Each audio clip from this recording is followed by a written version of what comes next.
All right.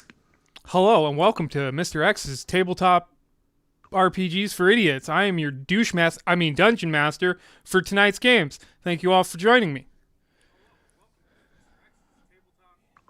All right. All hail President Douchemaster. Oh, damn it. Someone's thingy messed up.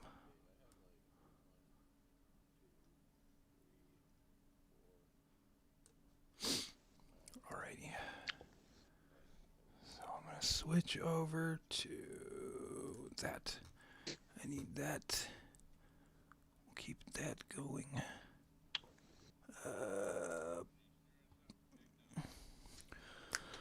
Alrighty, so, okay, let me look at my notes. Last time on Dungeons & Dragons, the party had split apart at Sparrow's Tower. What happened next?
Yeah, but he also said that yes, because he has more of a business relationship with Elevandra, so when they talk, it's more about business going around in the tower. And he mentioned that if she was talking about Shadow, it'd probably be with more of her close friends.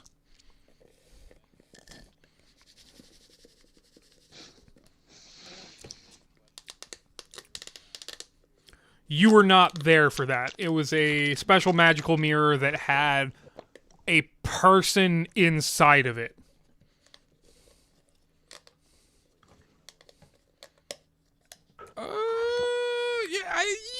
Yeah, kind of like that.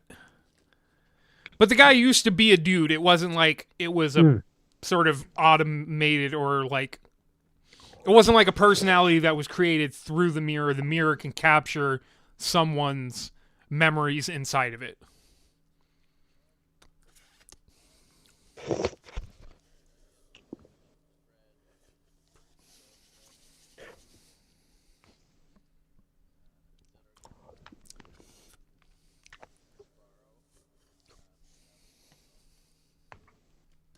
Indeed.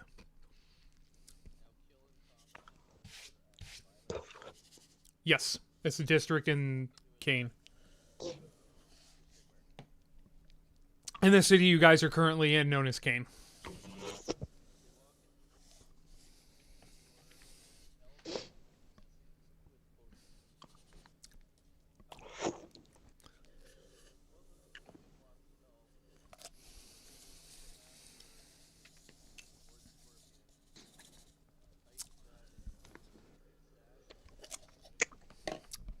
Indeed.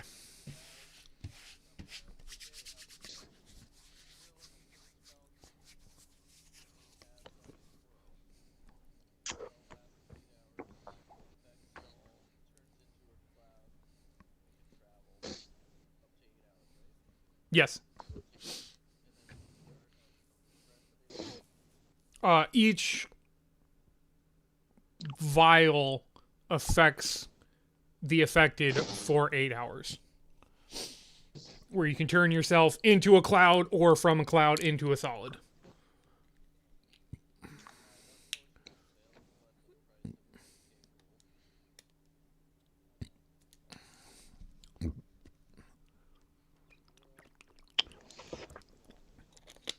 Wanil is the alchemist who made the potion for Lord Scorpion.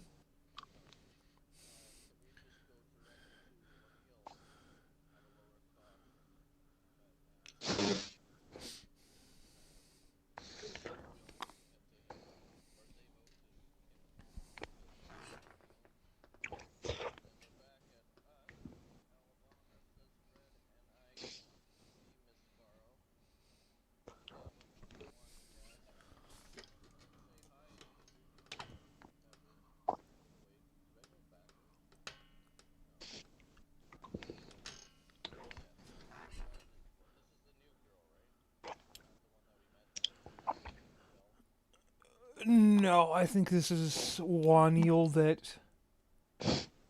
Uh. Oh no, you're yeah okay.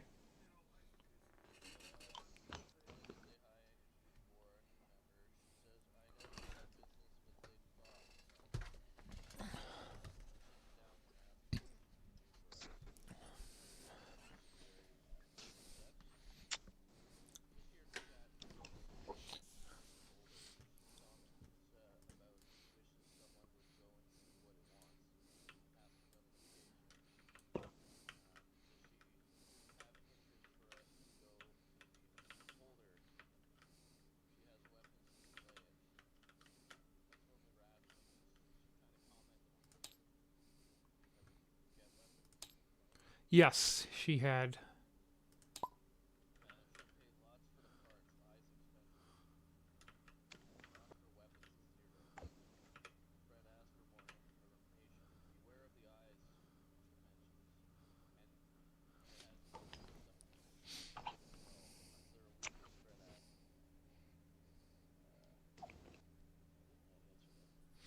Because she didn't really have a direct weakness. Not like, oh yeah, if you use ice on this thing, it gonna die in a minute.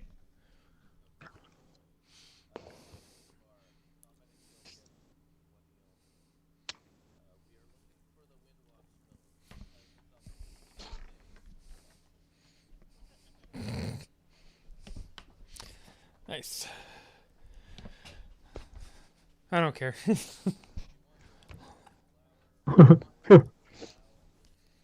If it gets removed from YouTube, it gets removed from YouTube.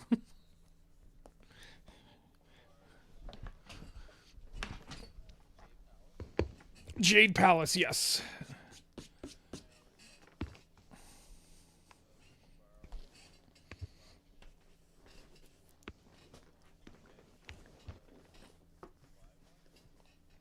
Windwalk's belt.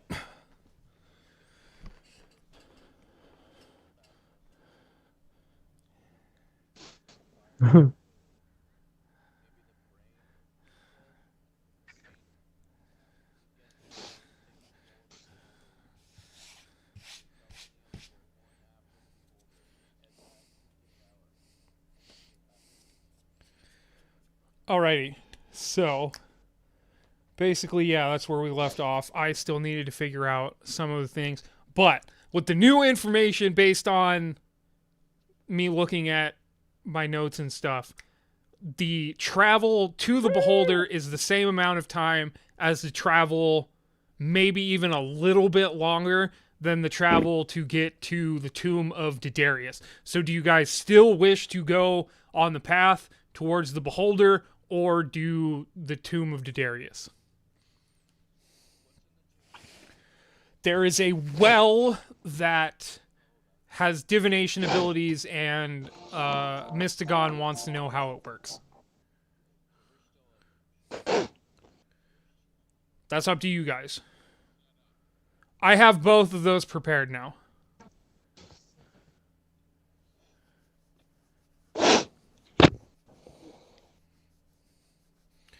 I spent the last 2 weeks getting the Beholder shit all good to go.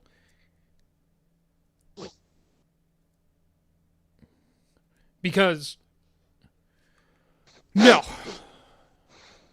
It's not like he was like, if you don't get this done by next Wednesday, I am not friends with you anymore. I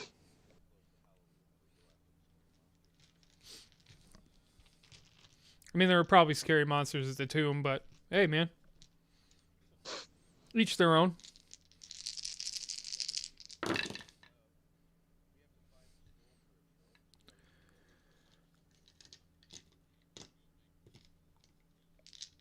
Yes.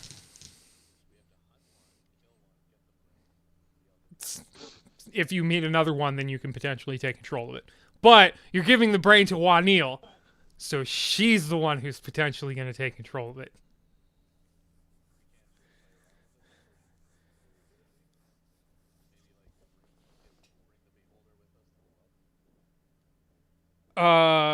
She has to make the potion from the creature's brain.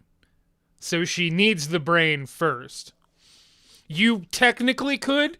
You guys could take the brain and give it to your own alchemist at your guys' castle, and he could potentially make that potion. But you made a promise to Wanil, and as I was saying last week, when you break promises, there can be consequences. And as Kolvok can probably attest to, this is probably not the chick you exactly want to break a promise to.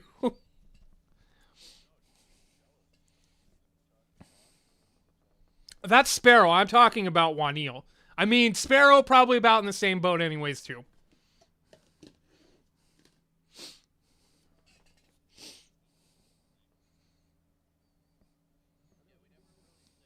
I know she didn't give us cheaper potions, so why are we because obligated? You were going against one of the most dangerous creatures known in this universe, and you guys could, she could give you the discount, you go there and die, and she gets nothing, and you guys got everything. Sure, you died, but she still doesn't get shit.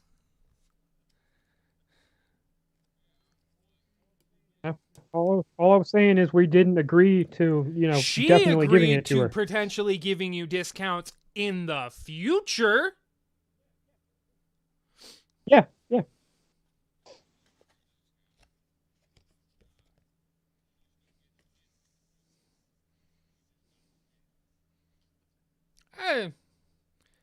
She doesn't get shit from the people who swindled her out of a bunch of gold. For basically no fucking reason at all.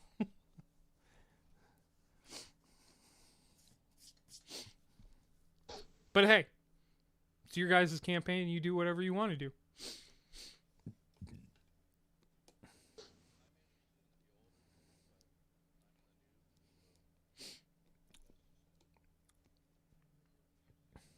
I agree with the beholder thing.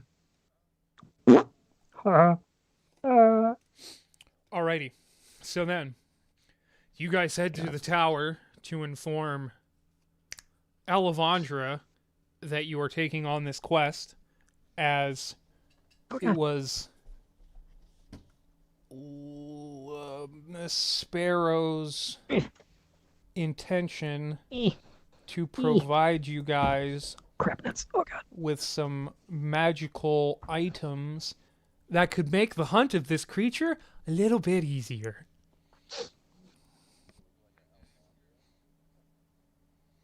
Well,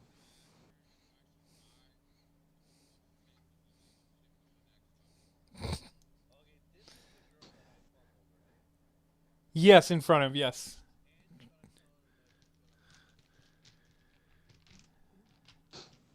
Mm-hmm.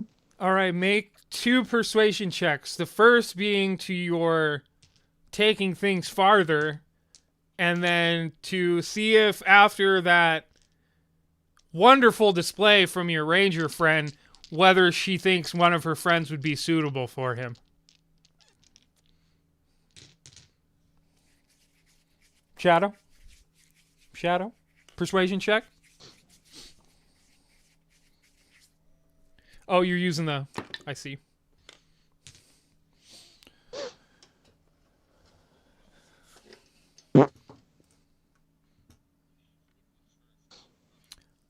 Your interest in taking the relationship farther. 11. I'll say she's gonna play a little coy, and she's like, "Well, maybe if you make it back, we can discuss that."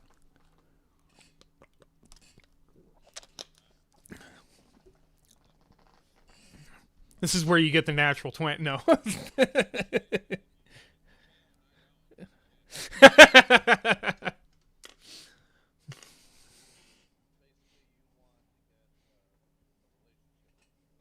They're already in a relationship. They've been seeing each other for a while.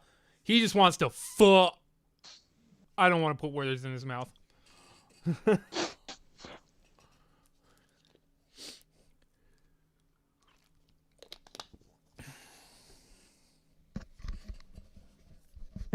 Wow. Shadow's got some blue balls, but he's a red-skinned motherfucker. So I guess they'd be purple balls. He is, yes. Since you're being a coward and having your friend hit on people for you. I'm just kidding.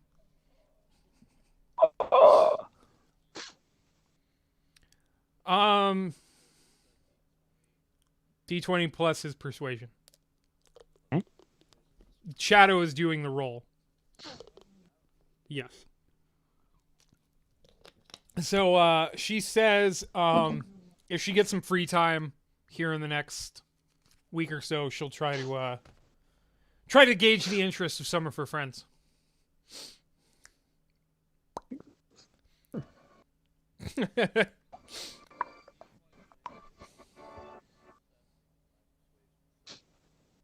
D20 plus 7, yes. I still think Shadow's is better, but his is like a 9, right, Shadow?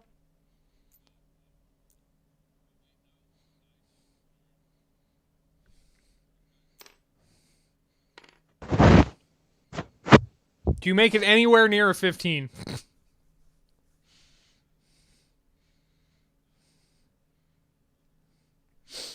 Nah, same answer.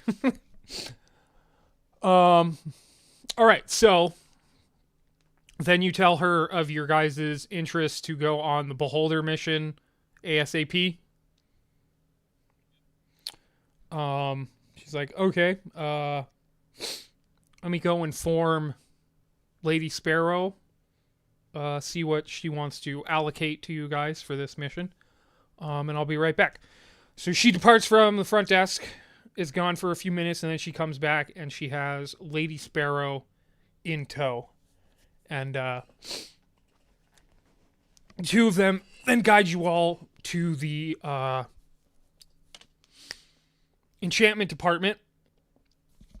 As you guys walk in, Miss Sparrow splits off, talks to one of the enchanters in that wing, and then takes you guys off to a sort of private room. And let me look at my shit. All right, so she tells you that based on our intel, it would seem that the Beholder is somewhere in the Arid Reach Valley off to the east. What you'll want to do is travel about 20 days along the East Cane Road. You'll travel past the Windcrest Hills and on towards the Arid Reach Hills. When the road begins to head directly south, you should look to the north. There you should see a rock formation that looks like a deer's head. This is known as the Deer Head Rock, obviously. And then east of the Deer Head's rock is an opening which leads into the Arid Reach Valley. That's where you're headed. After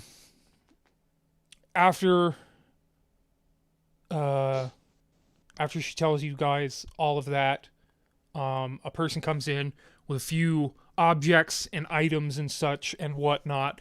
There is a bow made of crystal, 5 arrows that have like a cylindrical arrowhead, and it looks like there's some kind of black liquid inside of them, And then there are 2 vials that look like they're filled with like mercury. Oh, and a wand. And a wand. Right? Right? Yes. Okay. Yes. All right. So this stuff is. It looks like mercury, a very thick, silvery liquid. So Miss Sparrow begins to explain. She points. She picks up one of the vials, shakes it a bit, and she says, "This is a silver dust cloud vial. Um, when you throw this at the ground, Oh yeah. a silvery cloud of dust will um, blast out from it. The dust is magical, so when with the beholder's anti-magic cone, the dust will disappear. So then, for spellcasters such as yourself, she points to you, Shadow. You can know where to get out of to try to attack this thing, so you can actually use your magical ways.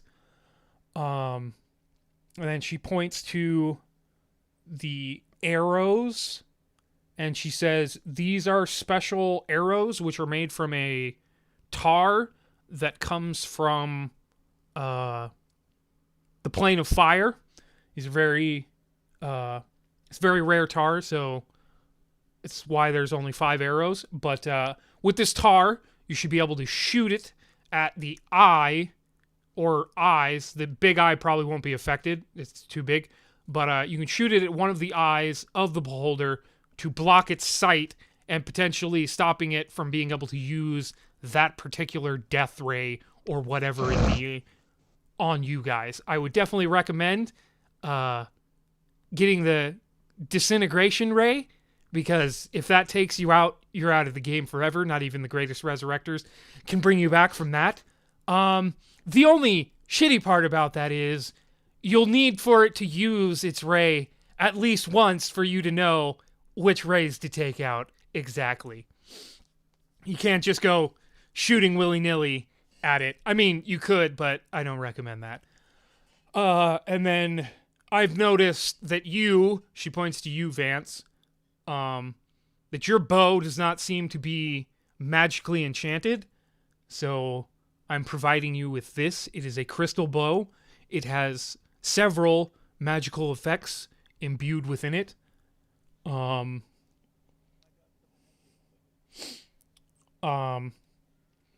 So when you try to attack this creature, your arrows will actually do what they're supposed to do. Because in Dungeons and Dragons, this is Dungeon Master talking now. In Dungeons and Dragons, there are certain creatures that take half damage from non-magical shit. So by you using this magical bow, you'll do full damage to everything. Basically everything. And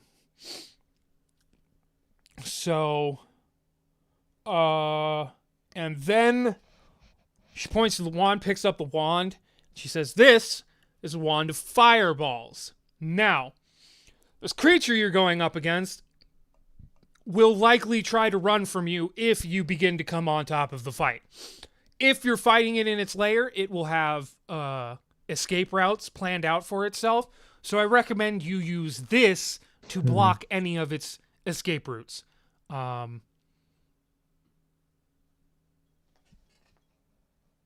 Yeah, that's basically it for that thing. You can try using it on it, of course, if you manage to stop all of its escape routes before you expend all of its mana. But for the most part, I would recommend using this to prevent escape. And I would say that's all I have for you. Hopefully with this, you should have an easier time at slaying this creature.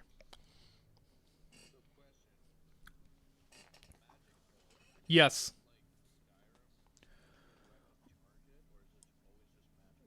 Can you give me your email address? Like, put it in the message of Skype. Yeah, the Skype chat.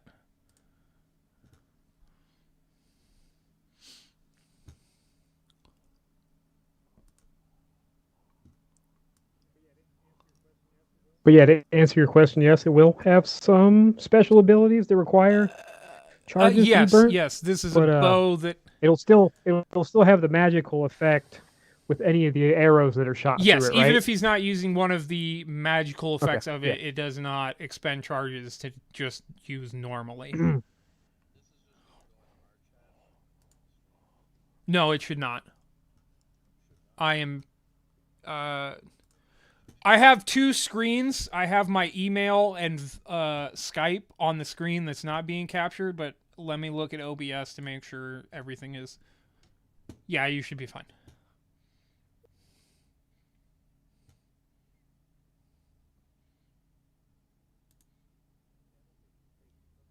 Yeah, I don't think it would post Skype messages like that. I think everyone who's in the stream just saw it, but or who's participating in the stream just saw it.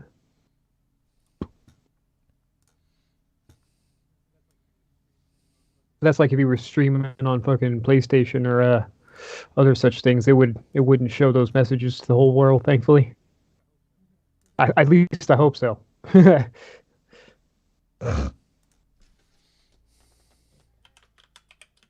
Ah!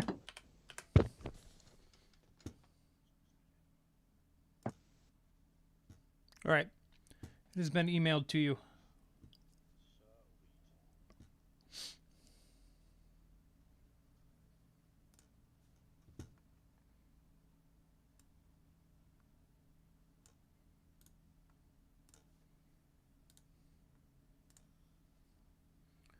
And then in the Skype chat, I am putting the silver dust vial and the sticky tar arrows so that everyone is aware of what they do. Oh, nice. And then I can find the card for the Wando.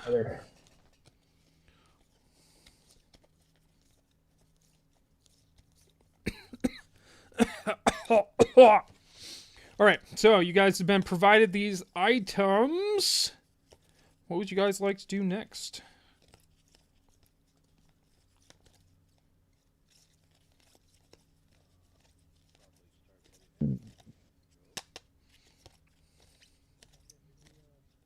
Yeah, I forget. Did we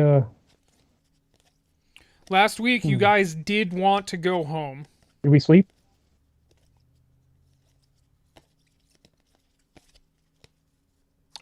I have that written Okay. in my. Did we have a reason? I don't think there was a particular reason. I think you guys just. Because I just needed to get shit prepared, you guys were just trying to think of a way to sort of end the night.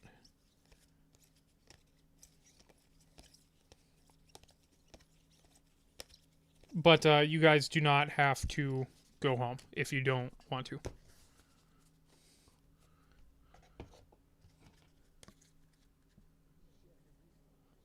If we had a good reason to, I'd be totally fine. I don't remember. Okay, I so can't this remember. wand has 7 charges. While you're holding it, you can use an action to expend 1 or more of its charges to cast the Nice. fireball spell. Save DC 15 from it.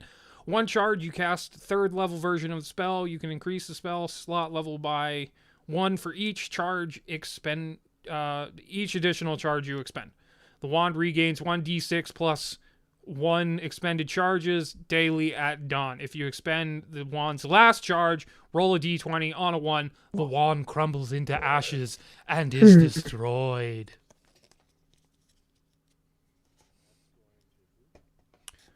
I would yes, Shadow. it has to be attuned by a spellcaster. So, I mean, technically the ranger could use it, but he's got his magical bow and probably the sticky arrows, I would assume.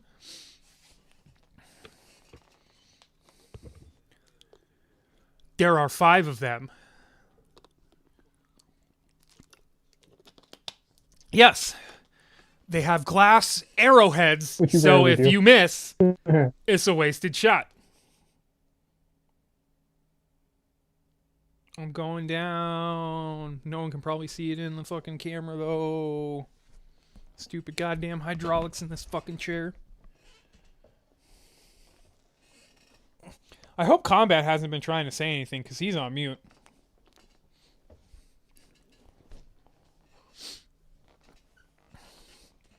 Alrighty. So, Okay. Uh, I don't remember there being a good reason for you guys going home. So, just heading out. Yeah, if we don't need to sleep, or depending on the time, I guess would be the better answer there. I can't remember. Did we sleep last week? You guys took an entire week off at your castle before you came to Kane, so you guys should be all full up on resources. Oh, yeah. Oh, I just meant from our town foyer, whatever foyer, whatever the fuck you say. Foray. Yeah, our excursion into the deep yonder. Indubitably. So, we're leaving. We're leaving now. We're going now. Okie dokie. On foot.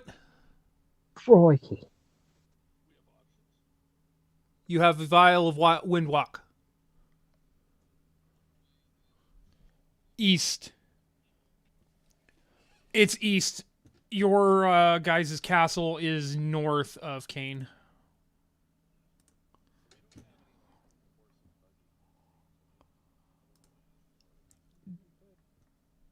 We could. There was a time. We actually used to have like a donkey.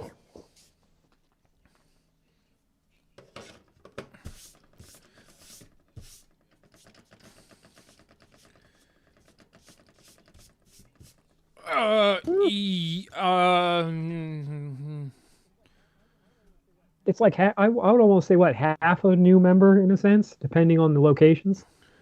Grass is usually easily with supplyable your for it. background kill, I think it says creatures or allies or some shit like that. Yeah. So I would assume that the horse falls into that camp, so you would be able to provide.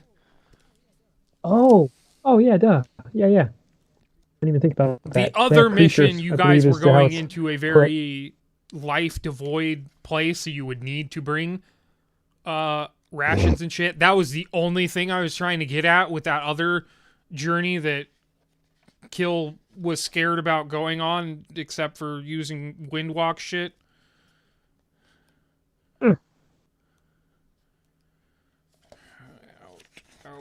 Outlander, out. The mission going down south to the tomb, south of It's kind of Vanderville, to doing the tomb of Daedalus, Daedarius. a just in case now, for the current mission. If we need to use it, we'll fucking use it. But otherwise, Yep. we'll save it. Because I think that was Combat's idea last week was basically having at least one for no shit So, situation. feature for And the that's Outlander currently Wanderer. You what we have have. excellent memory for maps and geography, and you can always recall the general Do I get layout of terrain, settlements, and other features around you. In addition, you can find food and fresh water for yourself and up to 5 other people. Okay, so you'll need food for the Ouch. the horse. Provided that the land offers berries, small game, water, and so forth. Yeah. Well, potentially I could feed one horse. I suppose. Even then, I'd almost ask if there were rules on them. Do they kind of feed themselves as long as there's grass? The general rules are just you need a certain amount of food and water based on like your size, and the horses are large, so they just need a little more food.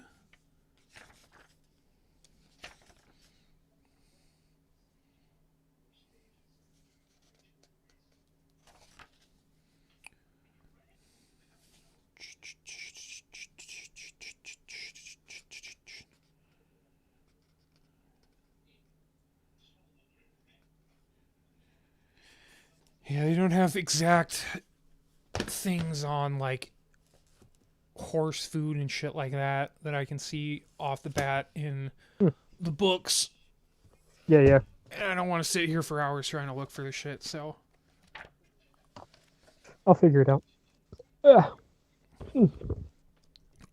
so yeah, do you guys wish to take a cart and shit with you? There is a point where you will have to go off-roading. So it could prove to be difficult for your horse and cart. Okay, so medium creatures need a pound of food per day and a gallon of water per day. A large animal needs 4 pounds of food per day and 4 gallons of food, or of water. I mean, I suppose food would kind of...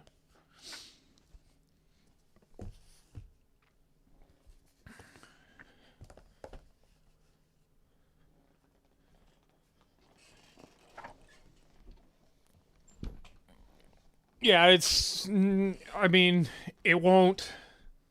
Unless you guys all get on horseback, it's not going to increase the time or decrease the time it takes you to get where you're trying to get.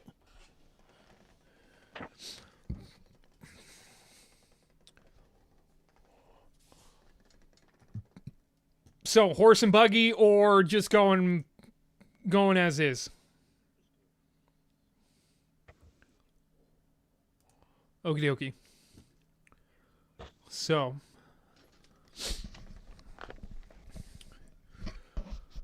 for the next 20 some days, I'm going to get 2 encounter rolls per day. One during day, one during night.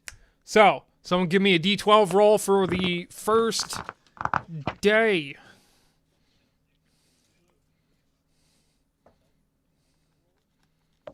Yes. Random encounter. Like in Final Fantasy and all that crap. Okay.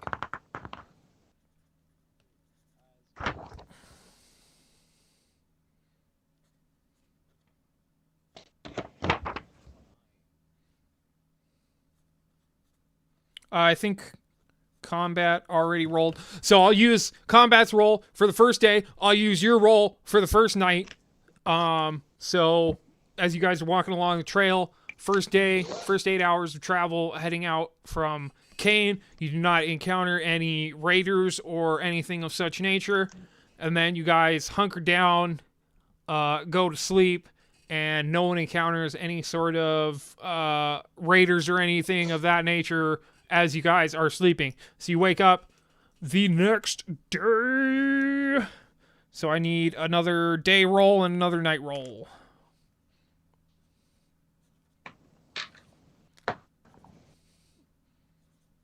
Oof. D12. Because the D12 never gets enough love.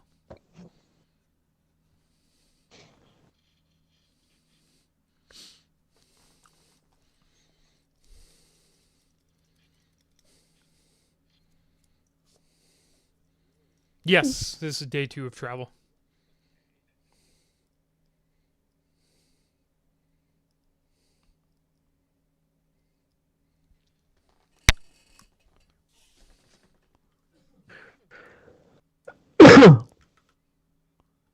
Yes.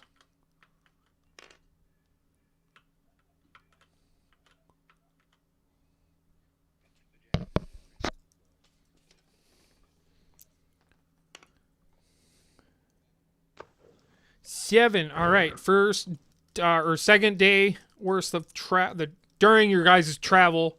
There is no. You guys do not encounter anything. No monsters. No 10. no bandits. 10 on night. 10 for... All right. Yeah. So you guys hunker down, go to sleep. What are the shifts like again for you people? Taking favor of the elves.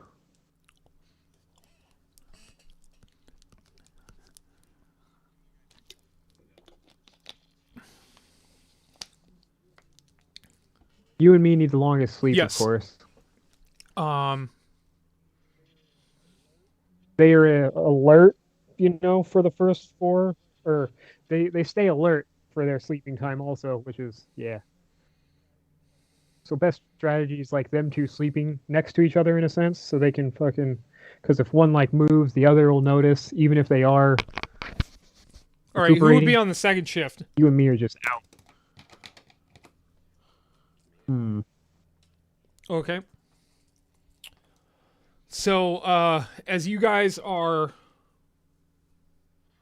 sleeping combat, you hear, you guys kind of pull off the road to set up your camp. Um, and as you are keeping guard, you kind of hear some voices getting closer.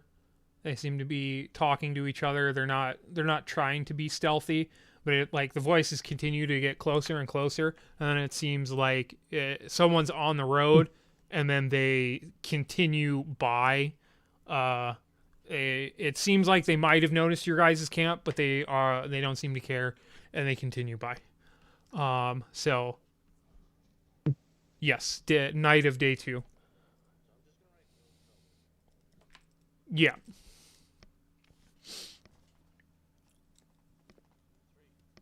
Yep.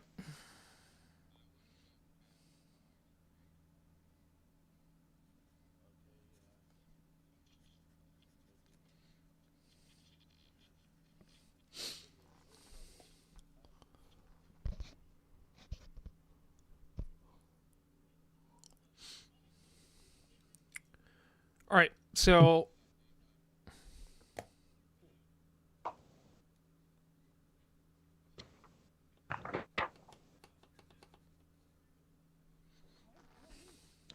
Call the police, bitch.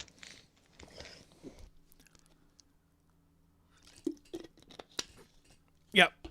So daytime roll for day 3.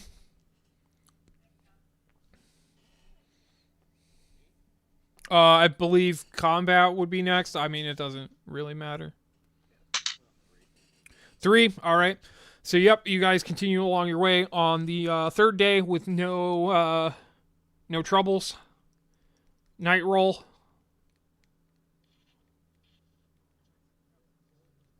I got some 4 for the morning on the next day. I mean, I pressed Oh, yeah. copy and pasted.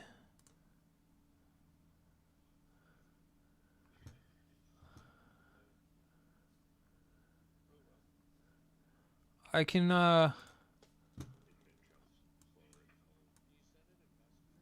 yeah, I can do it through the Skype shit.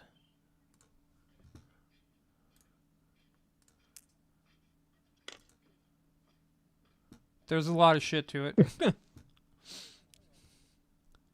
Hello.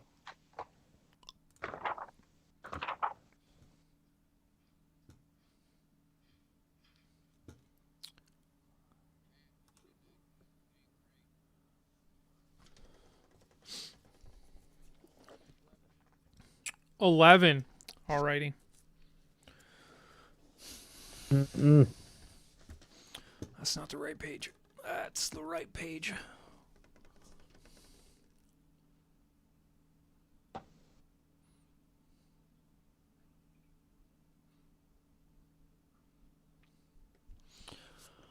All right. So, whoa. Right. Oh, Jesus. So loud. Ah! So loud. I feel like I just got flushed down a toilet. Alrighty. So, Like an uh, airplane toilet. God, those things are loud. all right. So, you guys hunker down. Uh, Create more shit. Yeah, might need some super jets pushing that water out. you guys hunker Sorry. down Go. for Yeah. the third night, or yes, third night. 11 for the third night. Yes.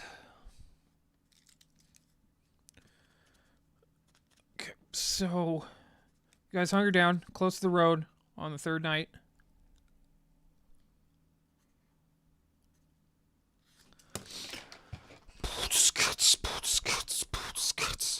Sorry, I'm trying to adapt this scenario. I had made most of these encounters for daytime encounters, so I have to adjust accordingly for night. So, combat again. Once again during your shift, you are keeping an eye out on things, and you. Damn it! I don't want to. Damn it! That's on my other computer.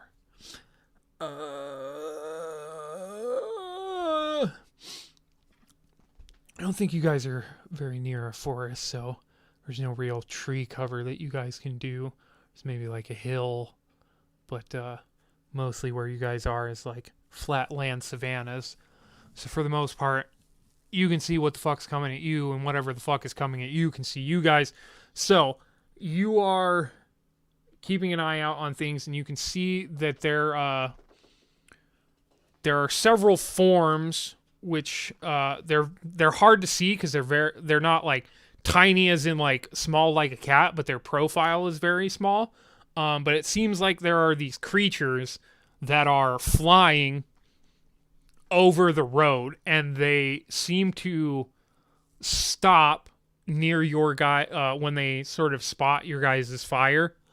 And when they do, you can kind of see the silhouette. They seem like these thin, sort of serpent-like creatures, but they have like feathered wings coming off of them, and the cluster of them kind of stops, but then one of them sort of seems to slither towards where you guys are, and as it approaches, you can see it doesn't get like too close. It seems like it's just a little more curious about you guys than it's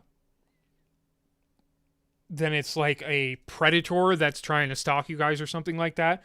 So you see it fly close to your guys' camp, and it's kind of like darting back and forth trying to get an eye on what exactly is over there, but you have a bit of a better look on it, and it definitely looks like a very large sort of boa constrictor snake, but it has white feathered wings, and it's just kind of like glancing over at your guys' campsite. What would you like to do? Yes, you see it.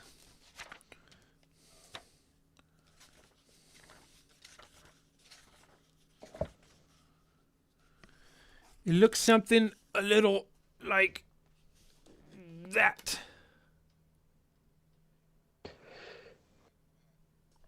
It's pretty big, though.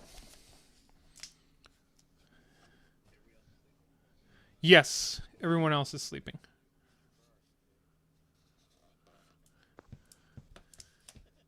Yes, you can, if you so desire. Alright, so you all are woken up in the middle of the night. In the middle of the night. That's it. No more. No more.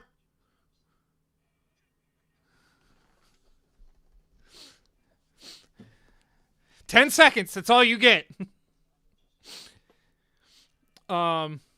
So you all are woken up in the middle of the night by combat alerting you to something's present. He kind of points over, and you guys can see that same sort of winged serpentile creature just kind of looking at your guys' camp.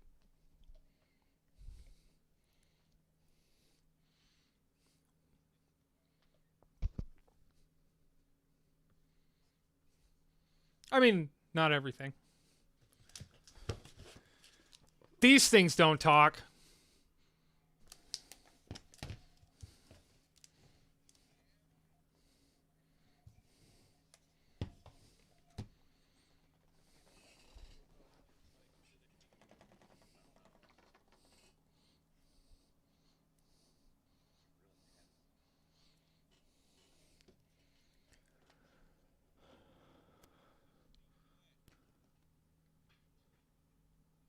Okie dokie.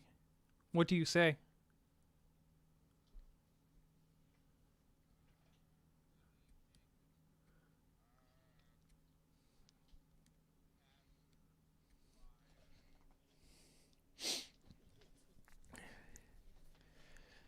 Uh,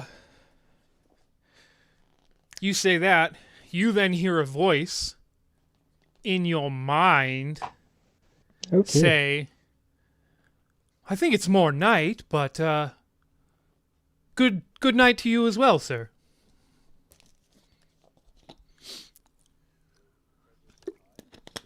Yep.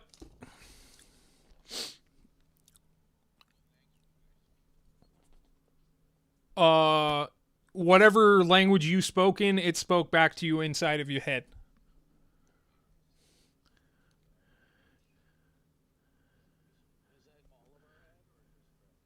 Just Fred's.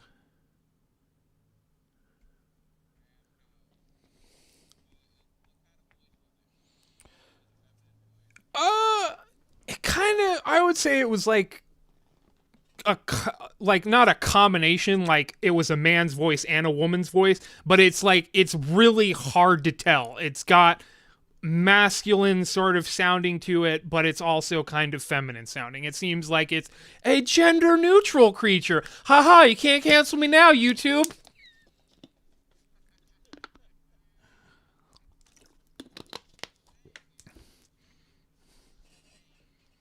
Yes, but it's got wings.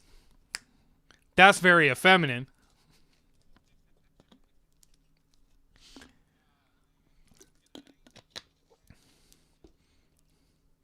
You can see the cluster kind of farther back behind it, but you can't see it as definitively as this one. But looking at the cluster, it would appear that the five other that did not come closer seem like they are the same creature as this one.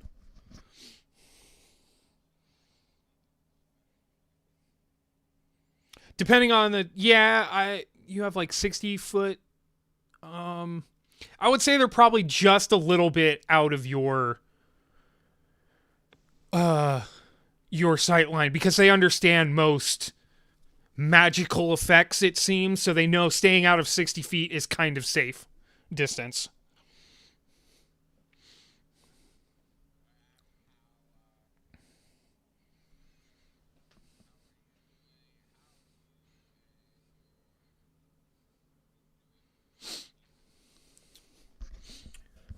Um it kind of turns back, looks at its friends and says, "Oh, we've been doing quite well. We're currently in search of a lost temple to our uh, what would be the word they would use? I don't think I mean, master's not always such a. Yeah, I guess they would say master.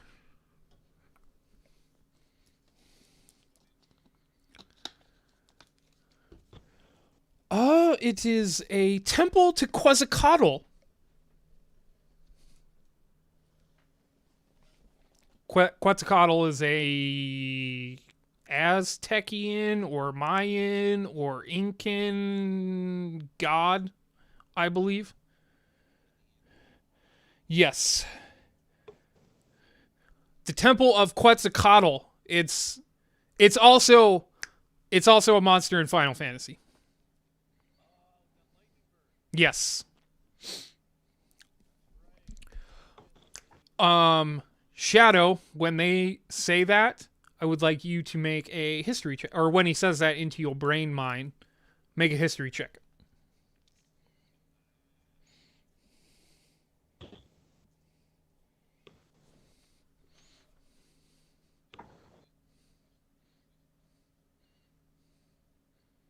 Yep, no one else is engaged in conversation with this thing, so currently it is.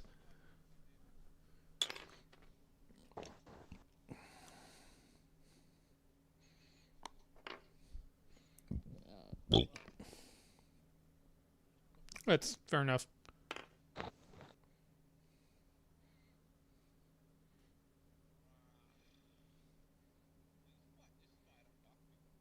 Do advantage.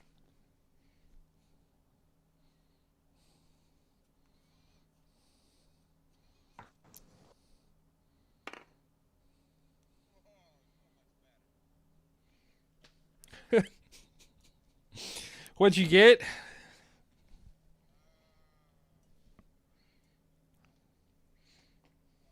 12. Okay, 10 was my limit. So, long ago, you guys had gone to Brimhallow, got into a tussle with the Ministry of Seven Sins, and were forcibly teleported back to this region that you guys are currently in. And Kolvok, not wanting to be a pawn in their little fucking game, decided instead of going back to Kane, you guys should go deeper into the Lasting Demise, and you guys learned of a group of a like clan of gnolls that were attacking the region, and you guys went to their home base, which happened to be a temple of Quetzalcoatl.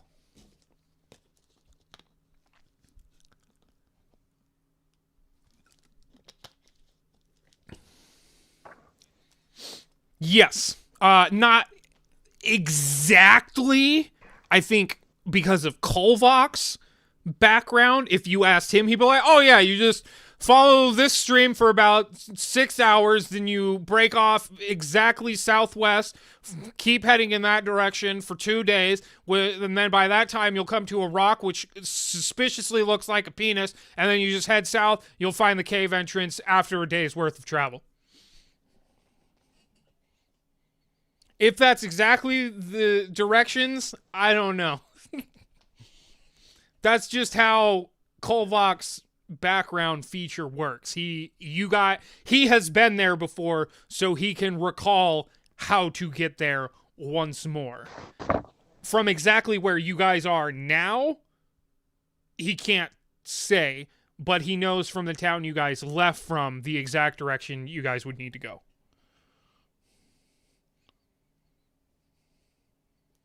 You there? You there, Kill?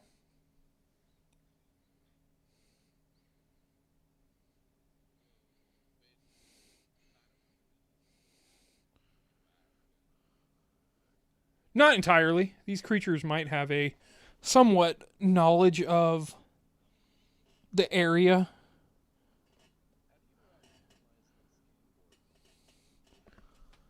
The what? I'm not. Oh, shish kebab.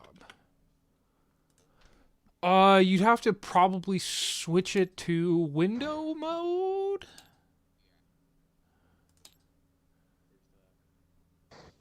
Go to menu, configuration, graphics, and I'm assuming uncheck full screen. Yes, uncheck full screen.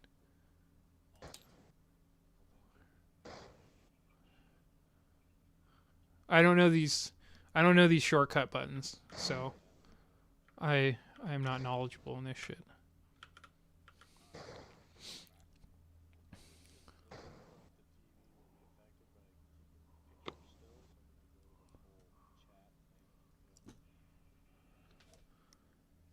What? Are you muted, Kill, or something? Cause I'm not hearing you. Oh, okay. No. Okay.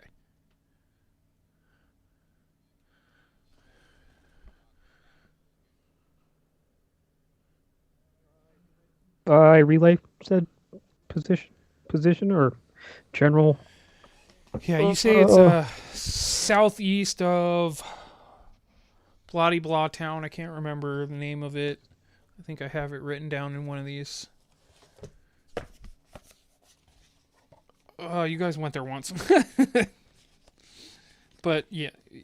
Yes. Bloody Blah Town you guys have been to numerous times. You've been to Bloody Blah Town more than you've been to even Kane at this point. No.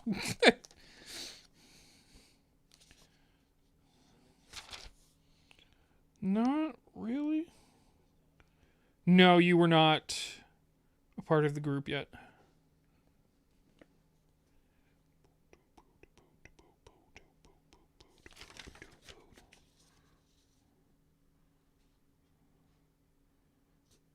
Hmm.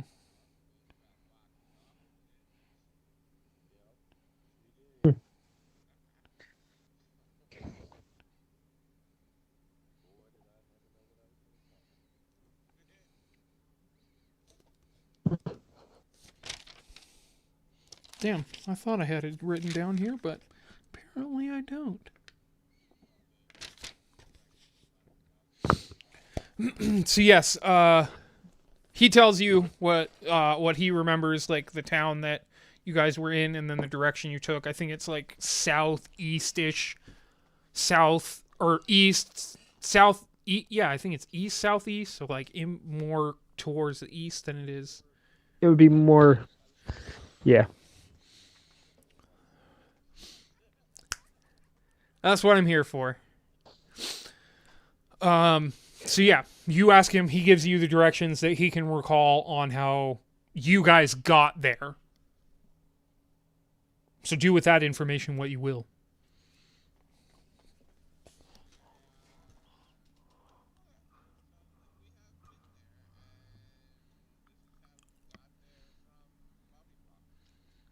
Oh yes, Bloody Blocktown. Their bloody blah is the best.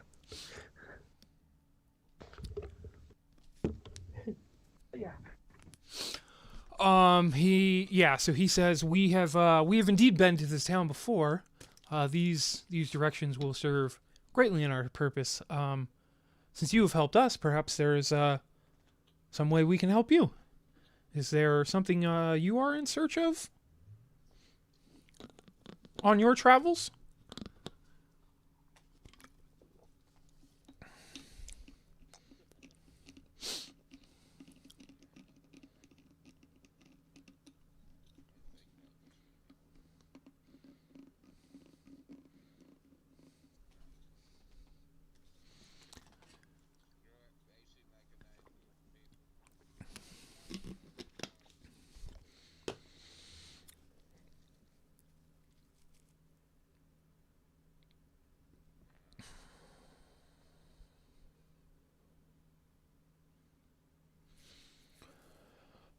I'm just trying to think.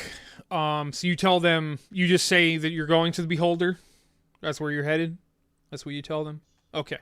So they say, or it says, yes, we just came from the Arid Reach hills not so long ago. It would seem that the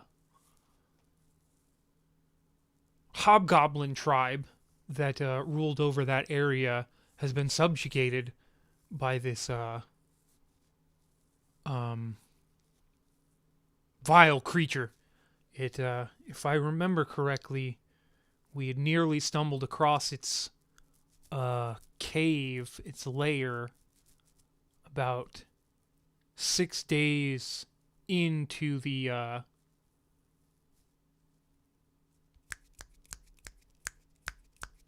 Arid Reach Valley. Once you pass the Deerhead's Rock.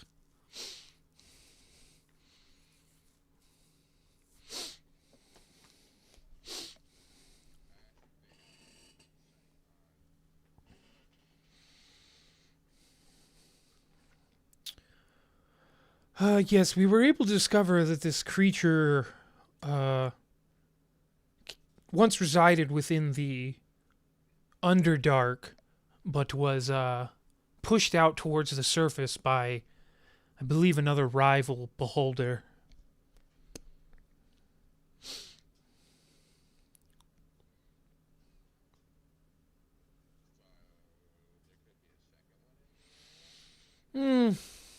Most likely not. The beholders are very, very cautious of their own kind, and if it had encountered one that was stronger than it, it would have likely tried to get not as far as possible, but very far indeed from its rival.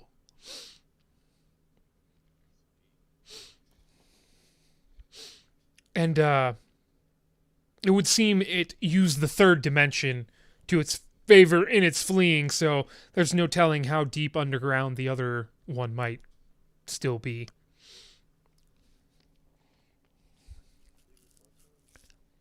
Huh?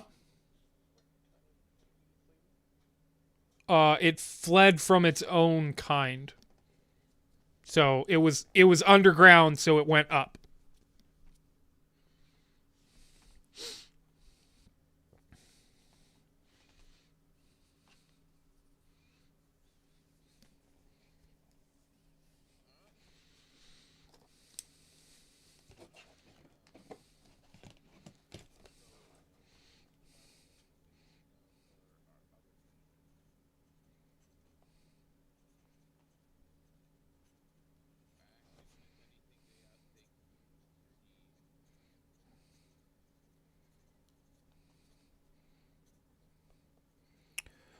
Um,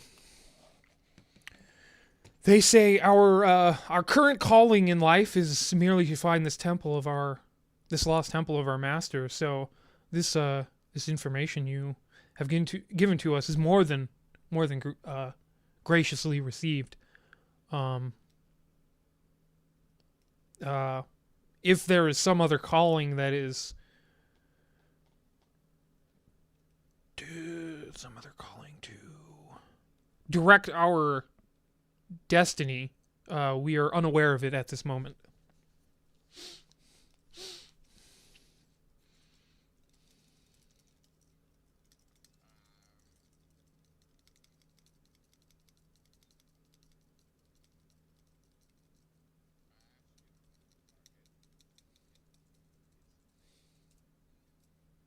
You son of a bit! No.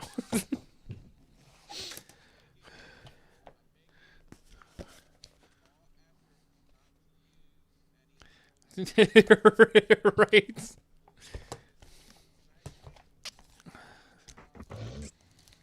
Right.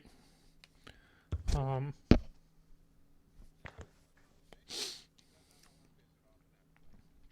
That's fair enough. That's fair enough. This could be a Twitter warrior. You never know. Um. It tells you its name is Emone.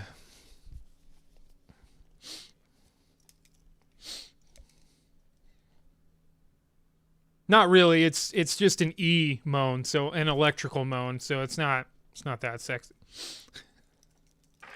Emown.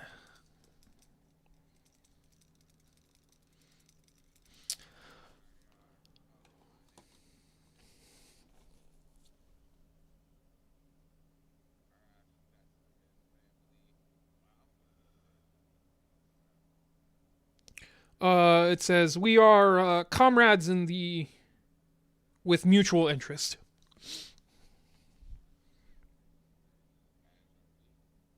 It is always good to find such companions.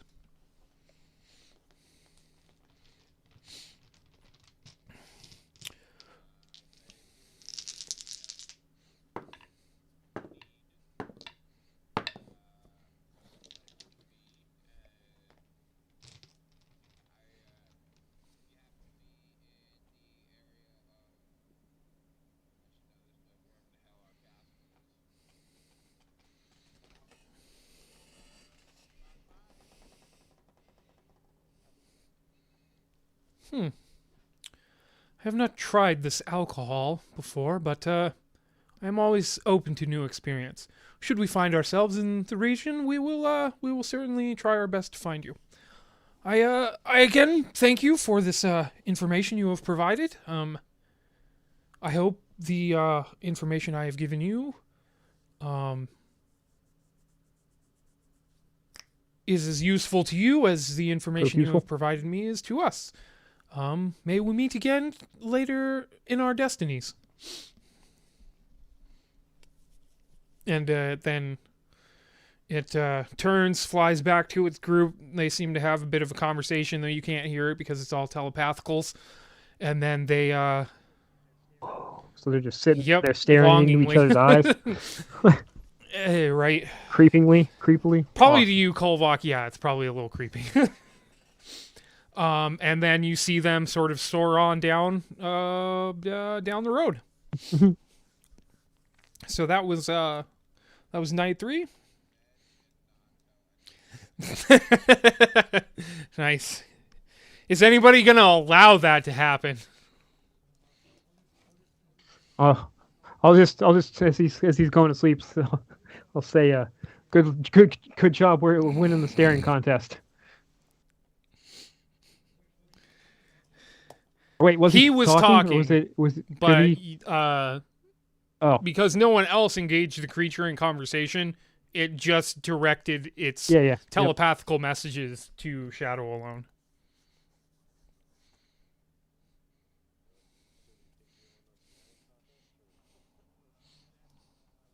In that instance, I wouldn't. I don't know. I don't know what I'd say. I'd probably just like roll over, thinking maybe Shadow was a Or little maybe you're crazy. probably just like, well, that was a weird dream. Just wake up the next morning Right? and be Oh like, yeah. did anybody else dream of Shadow talking to a serpent that just looked at him? Commu- I Right. communicate better with my fists.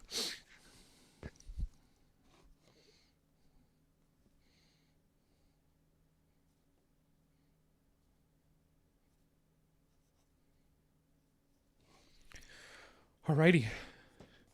Yeah, sorry. I was Well,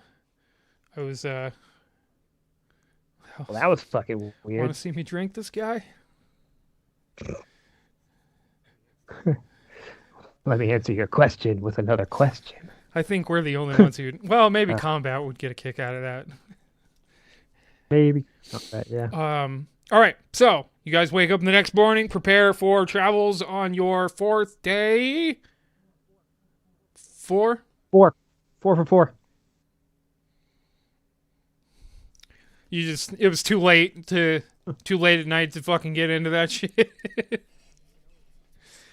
I got 8 hours of sleep, yo. That's fair enough. All right. So, combat or not combat, kill, you got a 4. So, no encounter during the day on the 5th day of travel. No, 4th day of travel. Nice. 4th day night. 4th night. Fortnight. We'll call it Fortnite. No. Well, I guess we could. Maybe we'd get some 12-year-olds in here, but do they got to explain some shit to their mommies? That's not. Right. That's not the audience I want. 12 for the night. We're Not not even getting again. any viewers. Not even our old people. God damn Not it. even our trolls are We coming. should have let him know Right. we were switching from PlayStation to Yeah, PC. right.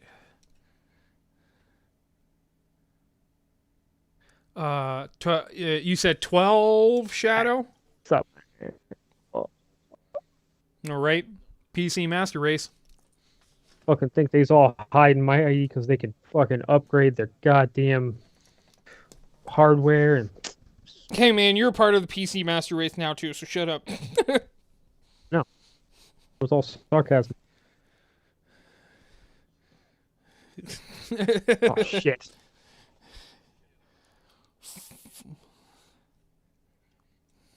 All right, so someone rolled a night roll and they got a 12. Shadow, was that you? Okay.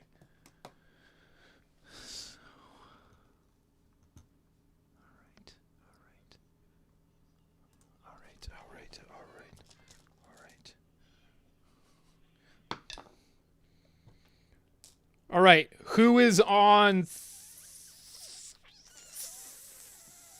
3rd shift? Hmm. You're usually 2nd shift combat. So What are I think it's usually been Kolvok. the darker times? You are usually 1st shift before things get super dark, right? Yeah. And then Yeah, I Shadow feel is like in that the was usually morning for 4th shift when things are starting to get light. or or if we wanted to stick to my usual, I wake up at 6 in the morning, I guess. Me on morning. Oh, yeah, that's right. I think that's usually what it has been is you do the morning. So Shadow would do the late night. So combat's on second shift. So Boar, uh, during your shift during the night, I would like you to make a perception check. Shit.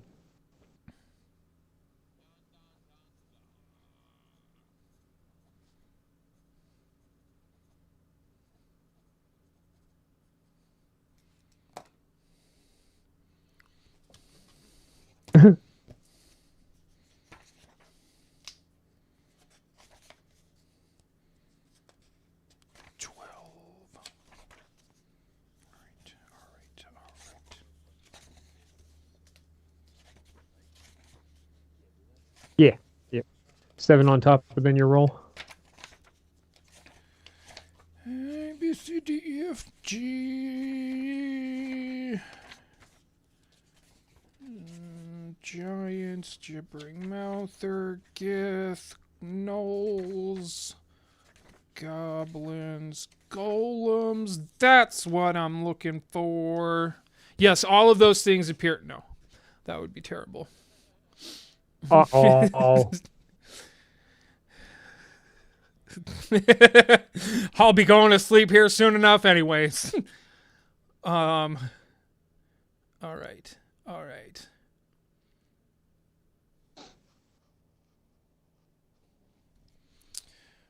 Damn it. Damn it. I guess it doesn't really matter. It's pretty much an open field that you guys are fucking camped out in, so there's not much for cover or anything like that for you guys to get behind. So, Boar, during your shift watching out, you begin to hear night 4. Night 4. The 38th of Bloom, if anyone cares. It's my calendar for this universe that all this shit takes place. It is the 38th day of the month of Bloom in the season of spring. In the year 1995.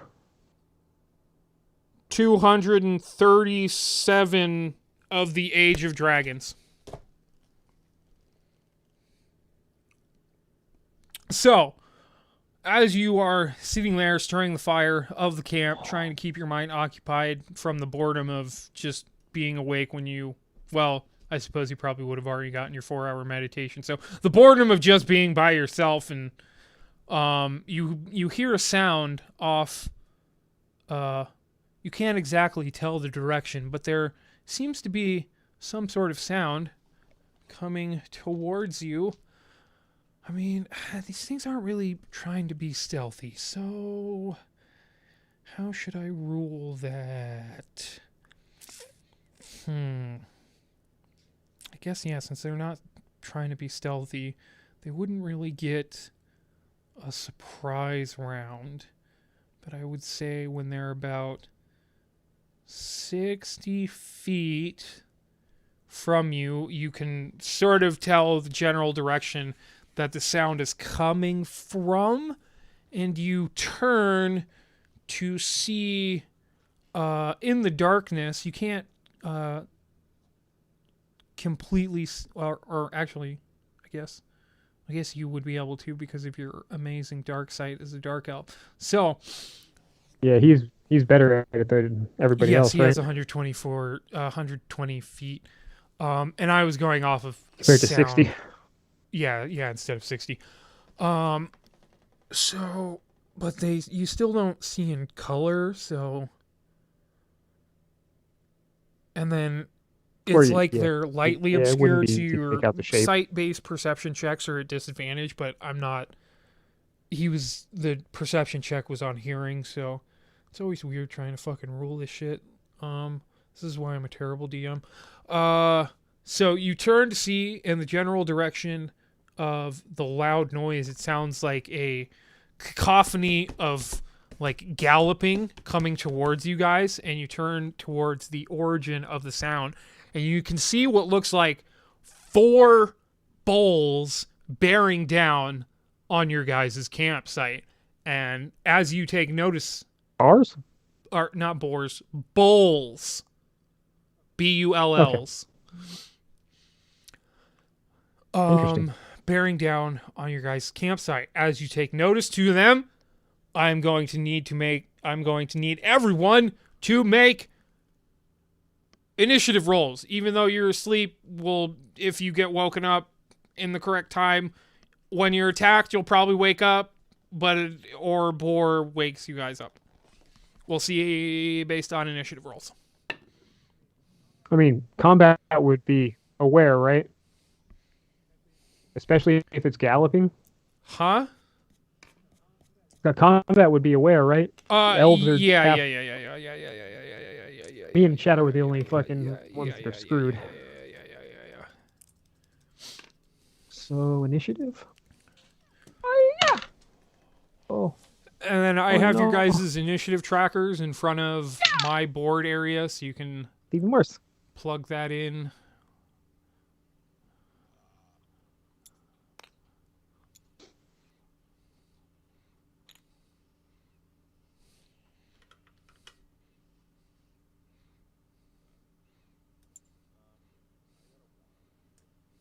Plus your dex modifier. And you don't have to worry about it. You don't have to worry about this is the only rolls you'll ones are fine. Everything else but your initiative roll, pretty much. So 6. So yeah, get him out on the initiative rolls. It's the best choice. You can't fuck up your initiative roll. It just makes you play later in the game, which isn't always horrible. Depending on your class, especially. Yeah, healers like kind of benefit from being at the end. Ranged also. Yeah, right here. Mine.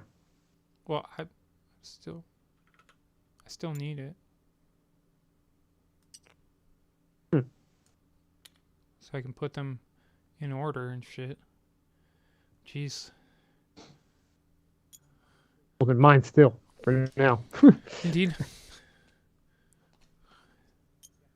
Yeah. I got the purple one already typed in. You got a 6 on your initiative. What's this black one? Oh, that's for you to keep track of your. Oh, you already have your health tracker. Where did this come from? I think this was kills. I think that's kills health tracker. Yes, this pink one. That's initiative tracker.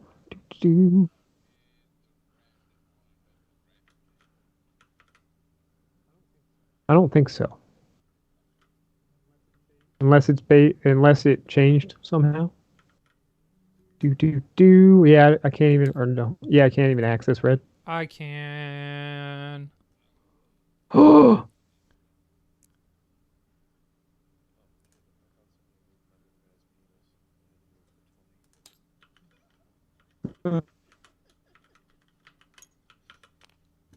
Combat, you there?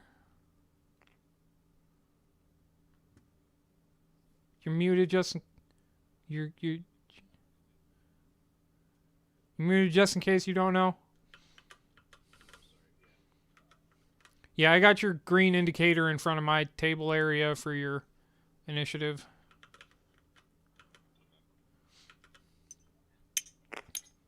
Jeez, dude. Settle down. I got scared. I'm sorry. I twitched.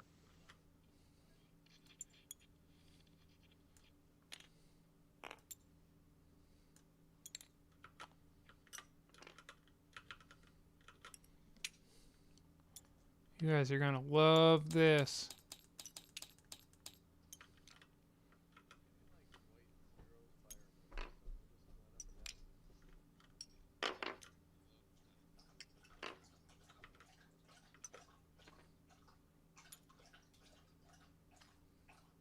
So you got an 11 combat. Uh,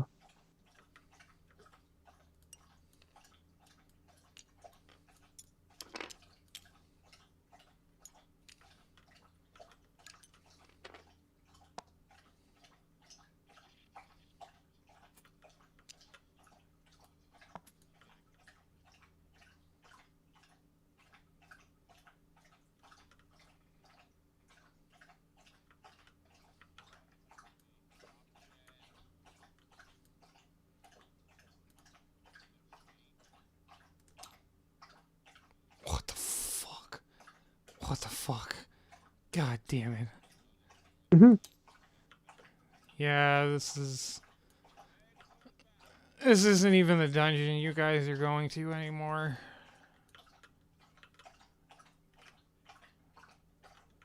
What? Hmm.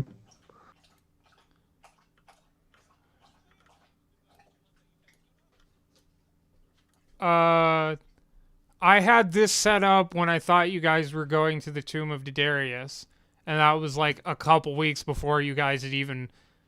You knew about the Beholder, Oh. but this was like a week or two before you guys inquired more about the Beholder.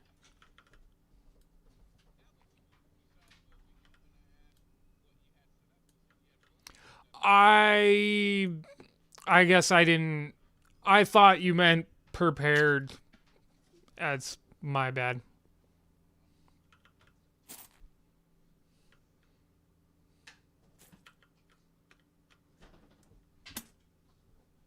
What are you doing, Nico? I, yeah, that's if you guys made it there. Random encounters and all that shit. Um. So yeah, we're just gonna do theater of the mind on this because this is an open like savanna field, so there's not much in terms of cover. Okay, give me a second, dog. I will let you out here in a moment. Let me just. Yeah. I know. Yes, I get it. I suck. Just give me a second. Jesus. Yeah, keep fucking yelling at me. See what happens. And boom. I rolled a natural 1 on a creature that's got no dexterity. So, combat, that's your initiative. You are an 11, correct? Okay. So combat, you would be first. You also sort of hear this stampeding sort of sound coming towards your guys' campsite, and you also sort of can hear it seems that the ranger is getting ready for attackage. So you can snap to consciousness, being the cool elf thingy that you are, and try to attack these things. They are 60 feet out from you guys currently. And there are 4 of them. So normally, yes, it would take a person in action to move 60 feet to go out there, but because you're a monk and you're about moving fast and hard and loose and all that good shit, that's what she said. You can use a bonus action to expend a key point to dash as a bonus action and still attack for your action. What was that? Yeah, the Giants he fucking. What was the featage he moved on that? I don't remember. I don't remember.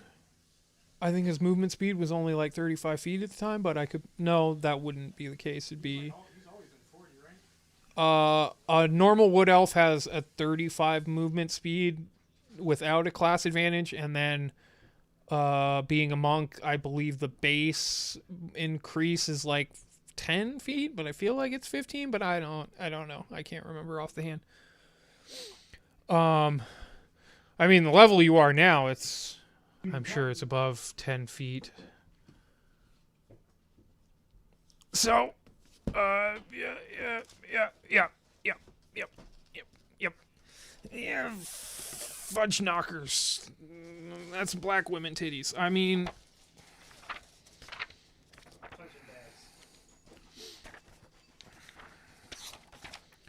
yep. I was just about to say that. I was like, well, if we weren't removed from YouTube yet, we are now.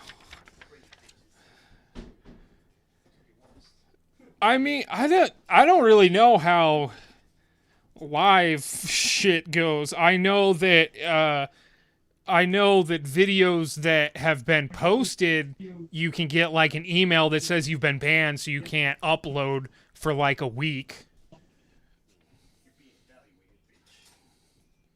Plus 20 feet. So you have a movement speed of 55 currently, Shadow. Or combat, without using your dash action thingy.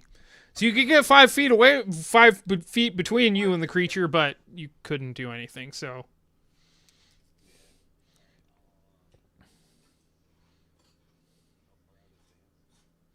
Vance is same distance as you.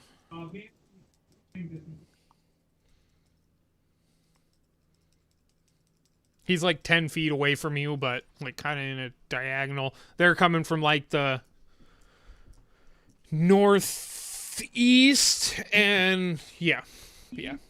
I would assume you guys kind of sleep in a 4-directional sort of array.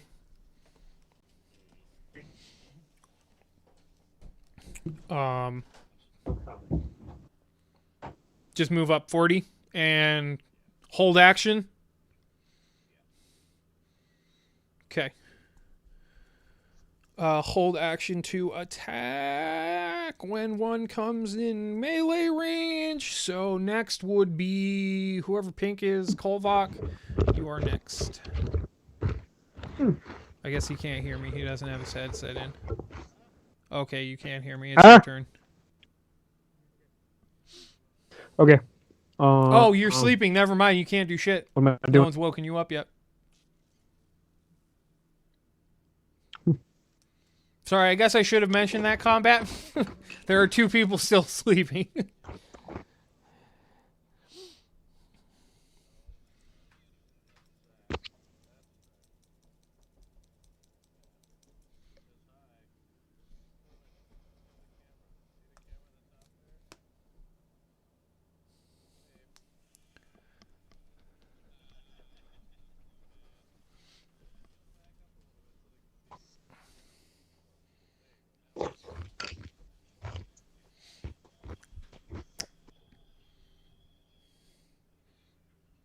All right. So, since Kolbach is still sleeping, Boar, it is your turn. You just saw combat approach the creatures. He went forward 40 feet, and then he seems to be standing in a ready position to attack these creatures. You still have 2 sleeping friendlies here at your guys' campsite. What would you like to do?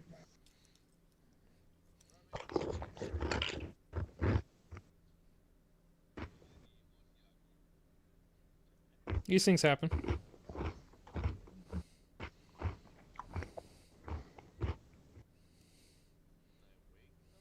Yes.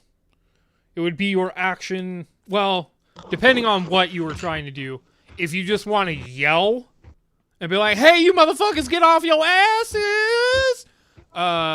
They would have to make a perception check with disadvantage, which means they might fail, not really hear you, and still stay asleep. But if you use your action to shake one of them awake, they will definitely wake up. Okie dokie. So you go over to combat, or, God damn it, Shadow, shake him awake. Shadow, you are suddenly awakened in the middle of the night. You can see Boar over you, frantically trying to wake you, and then he kind of like he points over in the southeastern direction. You can see combat there posted up, ready to posted up in front of 4 bulls that seem to be charging him down. And Well, in his defense, it's actually a good idea that he woke you up because Kolvok's turn has already come up in initiative. So he basically, you and Kolvok's actions would have been skipped in the first round if he went to awaken Kolvok. But by waking you up, who is just after him in initiative, you can actually do something in the first round of combat. But it's your character, so you can be like, this motherfucker's groggy. He's going to stretch and start making some coffee. That's right. That's right. So yes, you have been awoken by Boar. He points in the direction of enemies. What would you like to do now, Shadow?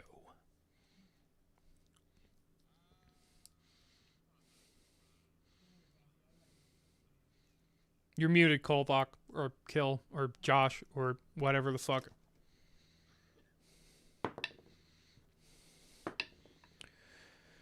$60. So I was kind of assuming that like Boar was at the east, combat was at the north.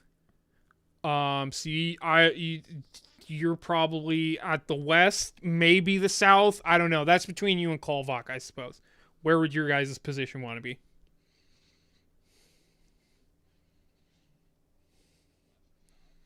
Yes, west or south.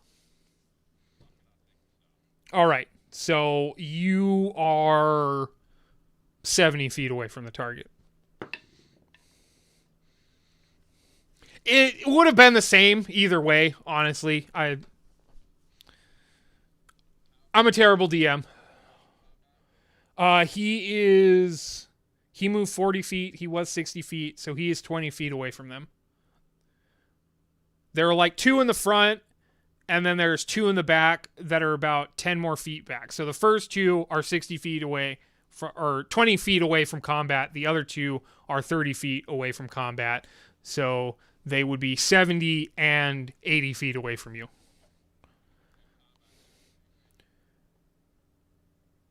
50 technically? Yeah, 50 technically from you.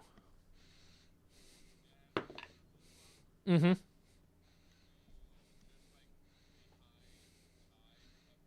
Mm-hmm.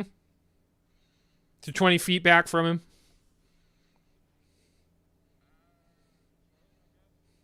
With your full 30 feet movement, you would be able to get like 20 feet away from him.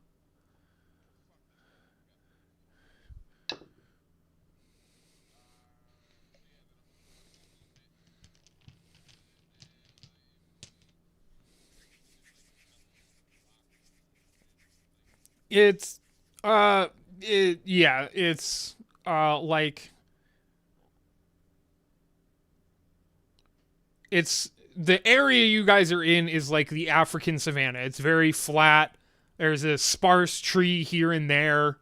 But it's very flat land and not a lot of stonework and such like that. But there's the occasional sort of pebble or very very small rocks. Not much. I Hey, would say. Shadow. If the DM would allow it, I'd say have your use your goddamn your dragon. The dragon can only channel touch spells. Happens.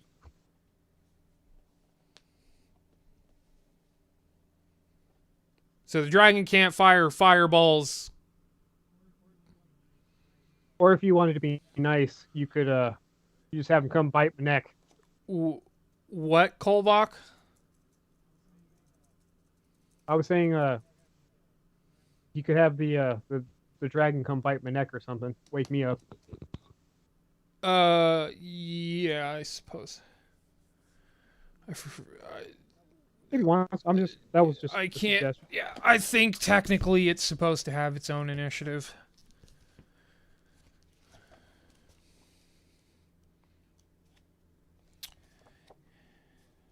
I do believe you are correct on that. He's supposed to roll it separately. Find traps, find path, find familiar.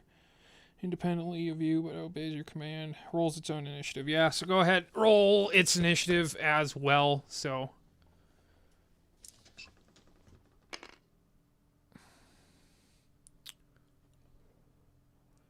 you have its stats still, right? Yeah, okay. Okay. 13. So cool. He's at the beginning. So yes, you can order it to do something right now, but it won't do it until its round in combat. Which technically is before Kolvok, so Nice. hit him with the poison stinger. Hey, constant damage every No, round? it paralyzes you. If you roll enough on the Not so the good Constitution with that. saving throw, but I think with your Constitution... Wait, do you have Constitution as a... That's my next. Are you I think. proficient in Constitution saving throw? Oh. Yes, Really? I believe that came with. I thought it was think. strength and...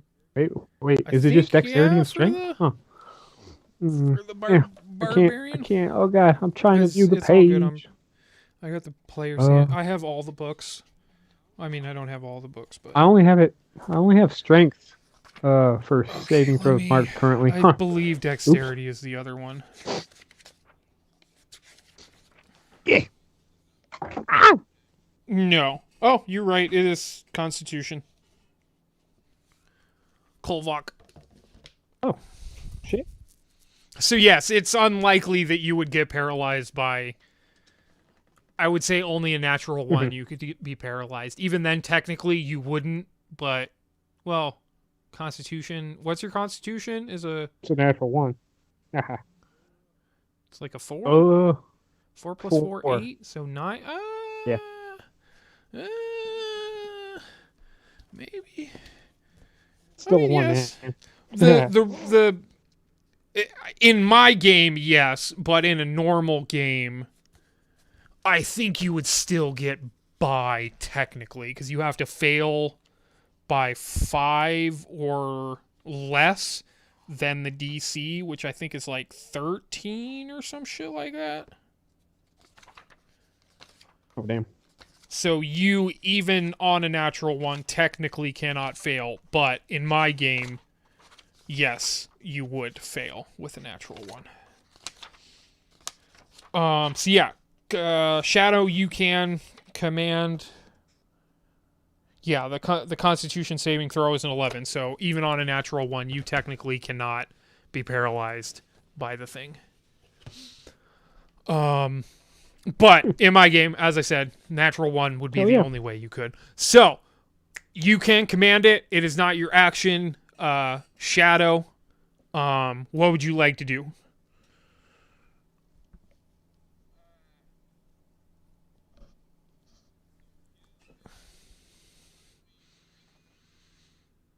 Yes, essentially.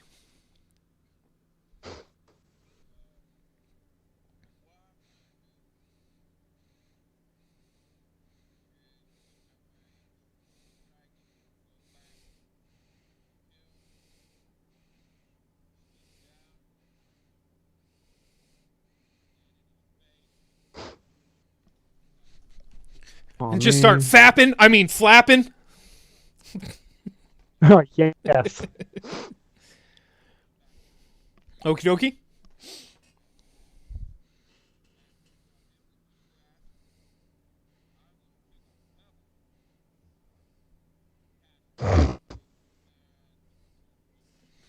All right, go ahead. Make a.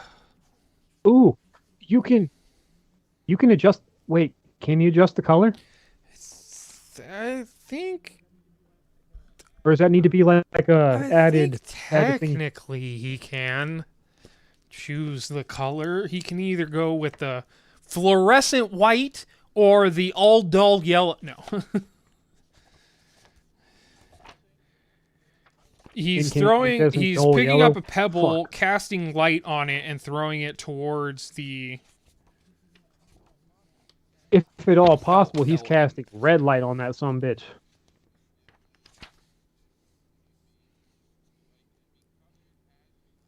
Yep. Red. Go red.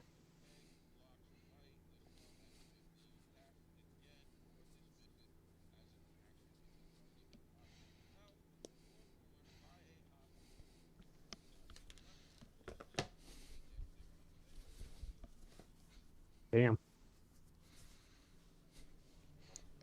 I think you just came up with the greatest win right there. Just you start chucking a bunch of red pebbles all over the place. Red warning light. Red alert, motherfuckers! Red alert! Or no, Matt. A matador. Red cloth. That's a common misconception. It's not the color red that they are attracted to. It's the motion of the cape.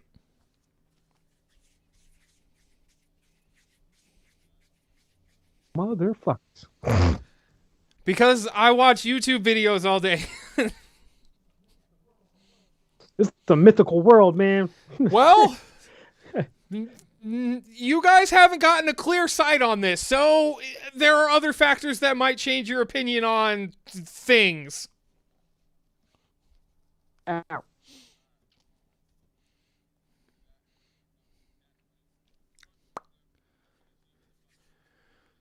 Go ahead, make a attack roll with Dex or Strength, whichever is the higher for you. Just D20 plus your Dex plus your proficiency bonus. Or Dex or Strength plus proficiency bonus.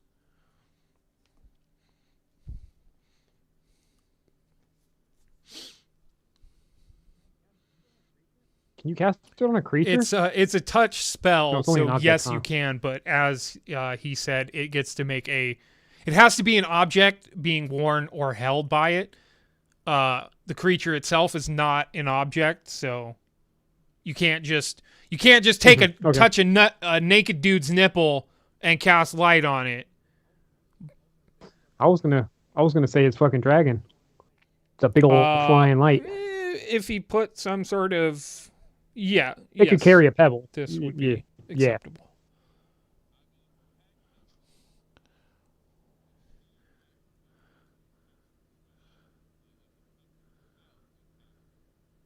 If it had an object on it. Yeah, it's got to be an object. It can't be a creature.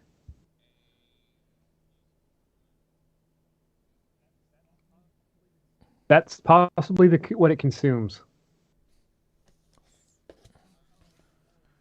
Or a firefly or phosphorus. No, never mind.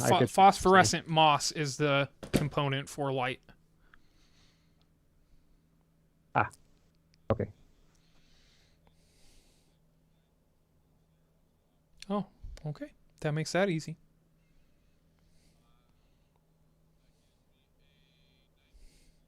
$19. All right, you huck that thing, and it gets just about right in front of one of these creatures. And as that light bathes the sort of first two, I guess, being right in front of it, it bathes them all in light. And the light kind of reflects off of the metallic bodies of these creatures.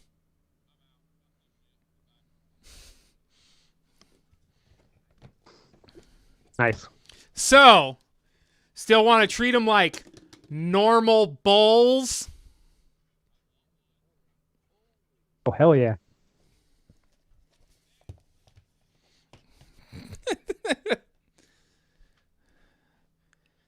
These things are technically monstrosities. So, I mean, an owlbear is technically a monstrosity as well. You can try to tame it. It's just going to be a lot harder than if it were a normal bull.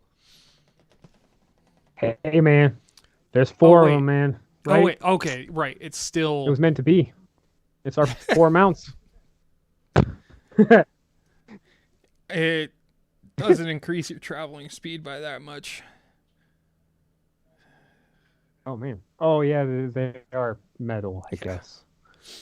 All right, so that is your turn.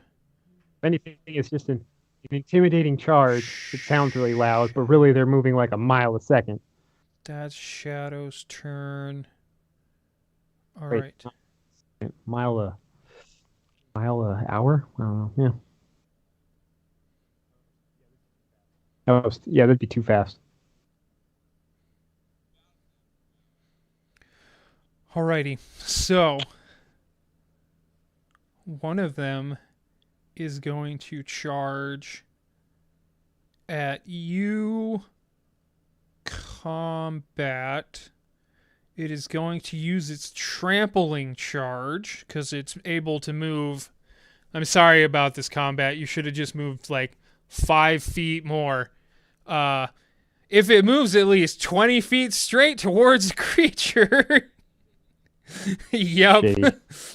Shitty. So I need you, combat, to make a DC 16 strength saving throw for me as the thing charges at Oh, you. shit. So DC means the difficulty class. That is the That's the number you have to meet difficulty. or exceed. Yeah. So roll Meet or meet, beat? meet or beat. Meet So or if you beat. get Haha. 16 or above, you Beat you or meet, pass you the know. save. Beat your meat. So yeah, D20 plus strength, and you being a monk, I think you have strength save, or is it with? I don't. God damn it. Yeah, Dex and Wiz, right? Rogue sorcerer.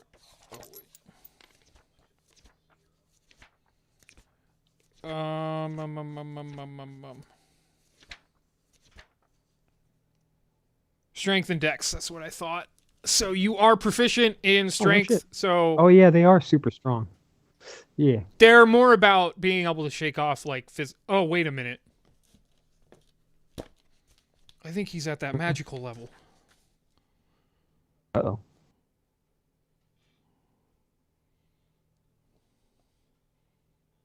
Nope, he's not that magical level yet. At level 14, he's proficient in all saving throws. Jesus. Monks are dope, dude. Monks are fucking dope.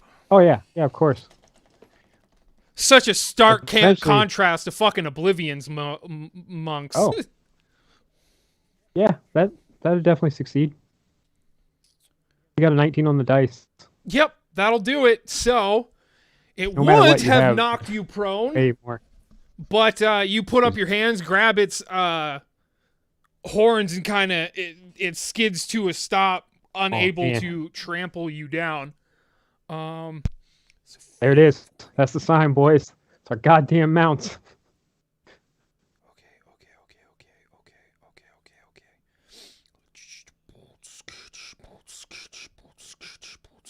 I mean, I don't know.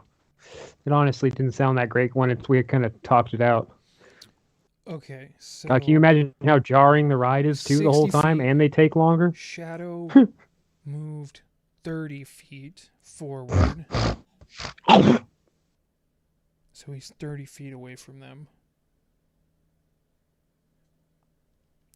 So the second one in the front line is going to try to do a trampling charge at you, Shadow. So I need you to make a DC 16 strength saving throw.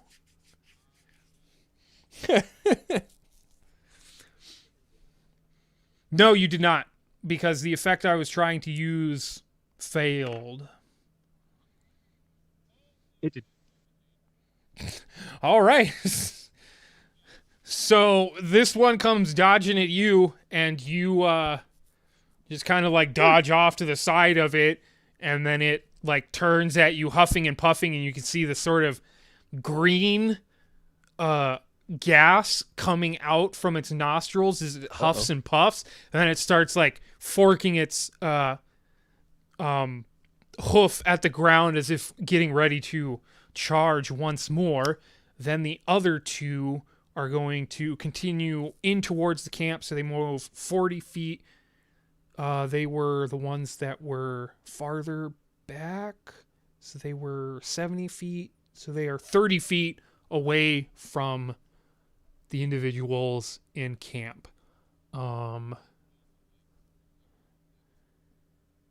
Yes, one of them is kind of right next. Well, one of them is directly next to you. I'll say one of them that's just getting by you is just like outside of your melee influence. So that is their turn. So we're back to the top of initiative. The pseudo dragon flies over to Kolvok, lands on it. What's the fly speed on the pseudo dragon? Kill 60? Shadow. Okay. So it flies over to. Yeah, it's only 10 feet to get to Kolvok, and then 30 feet. Yeah, so he can easily do it. So it lands on Kolvok's face. Kolvok, you feel this like leathery just shit hitting you in the face on both sides of your cheek, and you wake up to see the shadows dragon just like flapping on you, and you start trying to like get it off your face. What? I said, if anything, it just tickles. Yeah. Still probably annoying to a barbarian, but yeah, fair enough.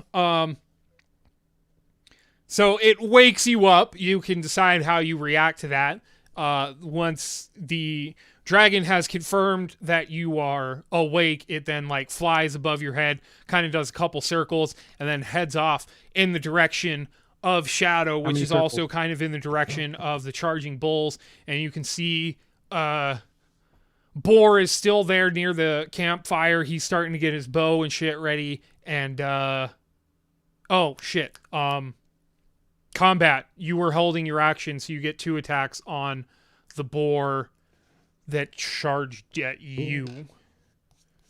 So go ahead and make 2 attack rolls. Spinning drop kick that motherfucker.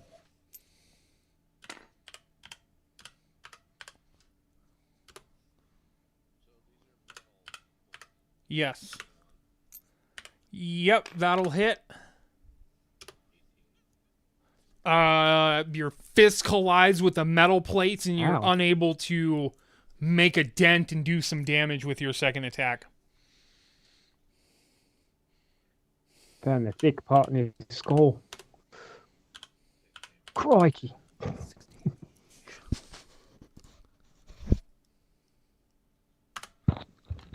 Alrighty.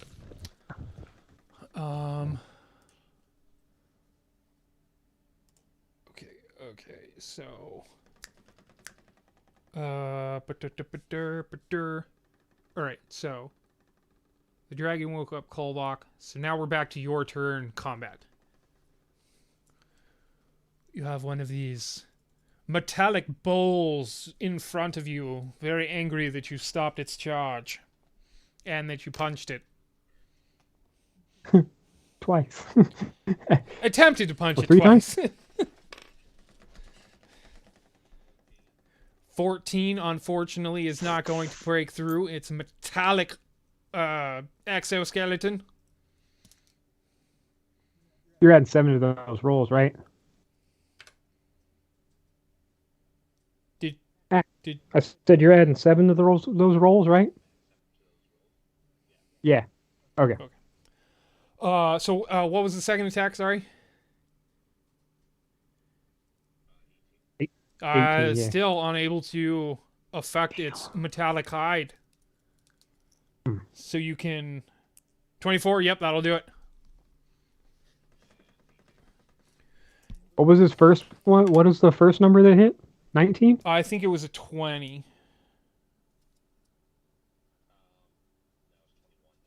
Oh, yeah, right. Okay. All right, cool. Damn, that's still a big number to touch, but yeah, good to know. Boots and cats and boots and cats and boots and cats and boots and cats. Knee-high boots and cats. All right, so that was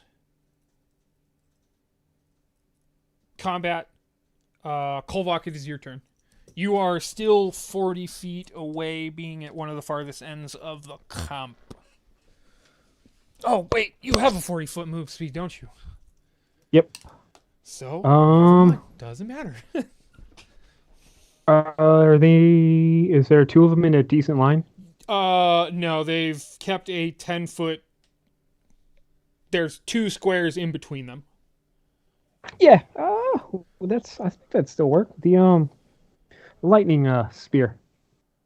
You'd I'm have just to looking run for off to. to line it up perfectly. Yeah, they kind of did a trapezoid shape, so they were A wedge, technically, for the so they four were of them. like Ah, that. okay.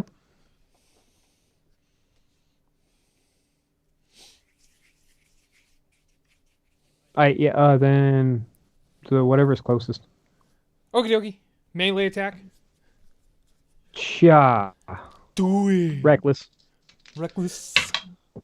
Oh no. Yeah, yeah, yeah. Oh God, well, fuck you then. I didn't want you anyway. All right, what are you? Crap. That'd be a 14, and that is a 25. So 14 on the first attack. No, that was the first number on the die. Sorry. Okay. Yeah, that was my first 2 rolls. So, 25 for that first one.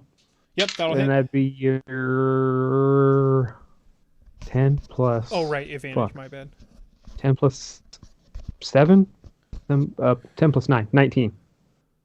You should be a plus 11. Oh. Your strength Okay. is 7 because of the belt. And Yeah. your proficiency yeah. bonus is 4, so plus 11. It is that an okay, all right. 21.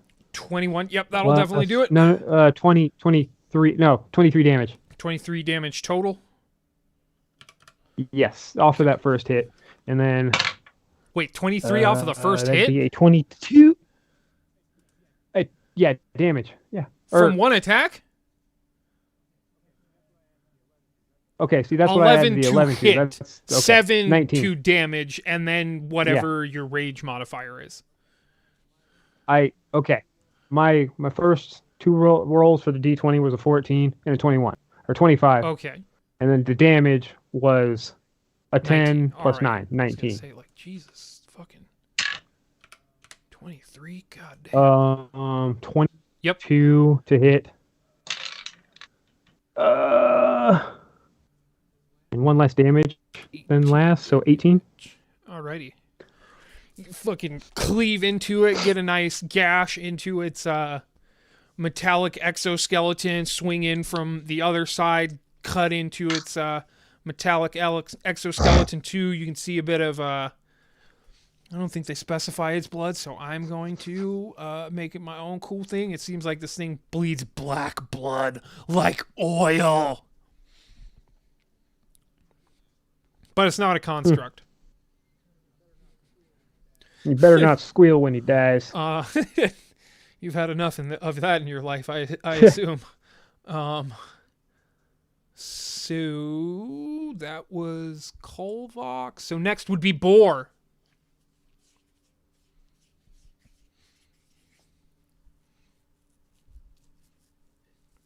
So you're still back in the camp. So there are 2 of them that are 30 feet away from you.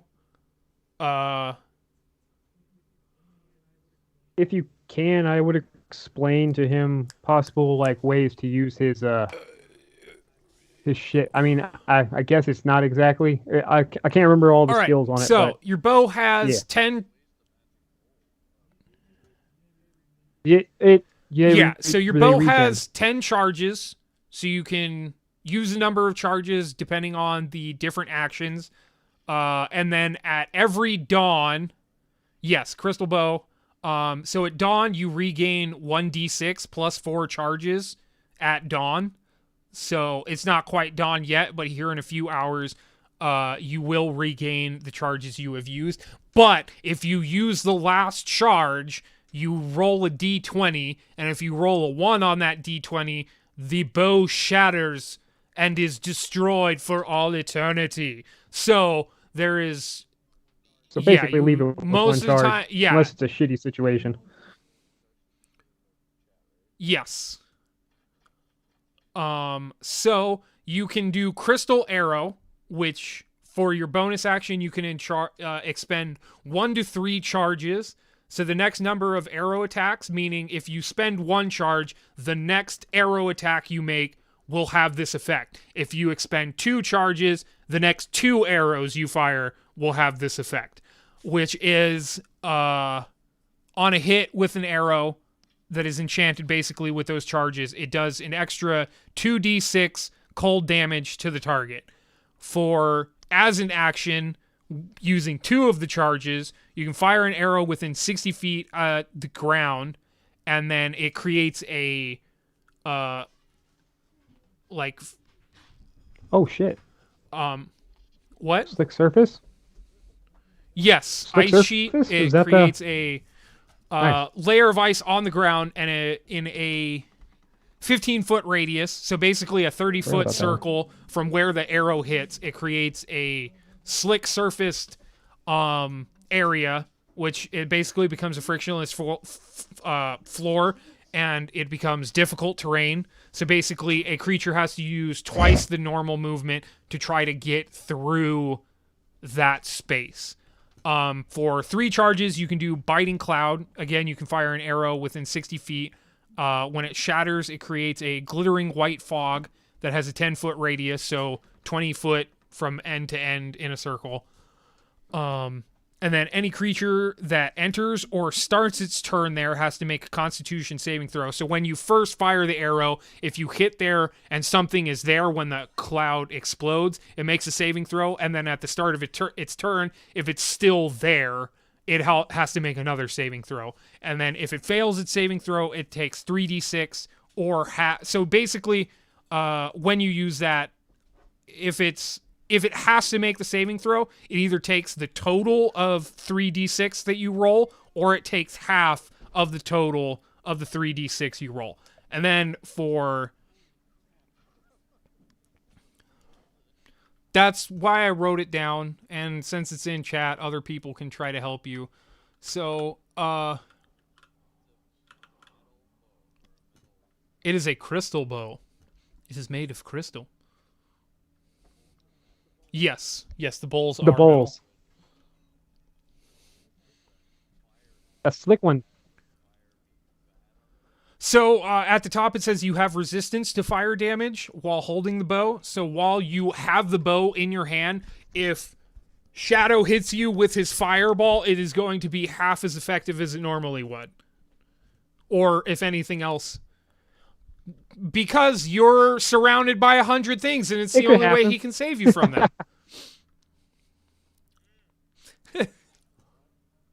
Hell, We might have. I've asked for fireballs, but I rarely get them. He's back.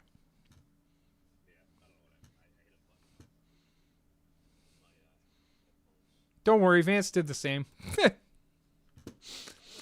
Yeah, that's right. That's right. Okay, so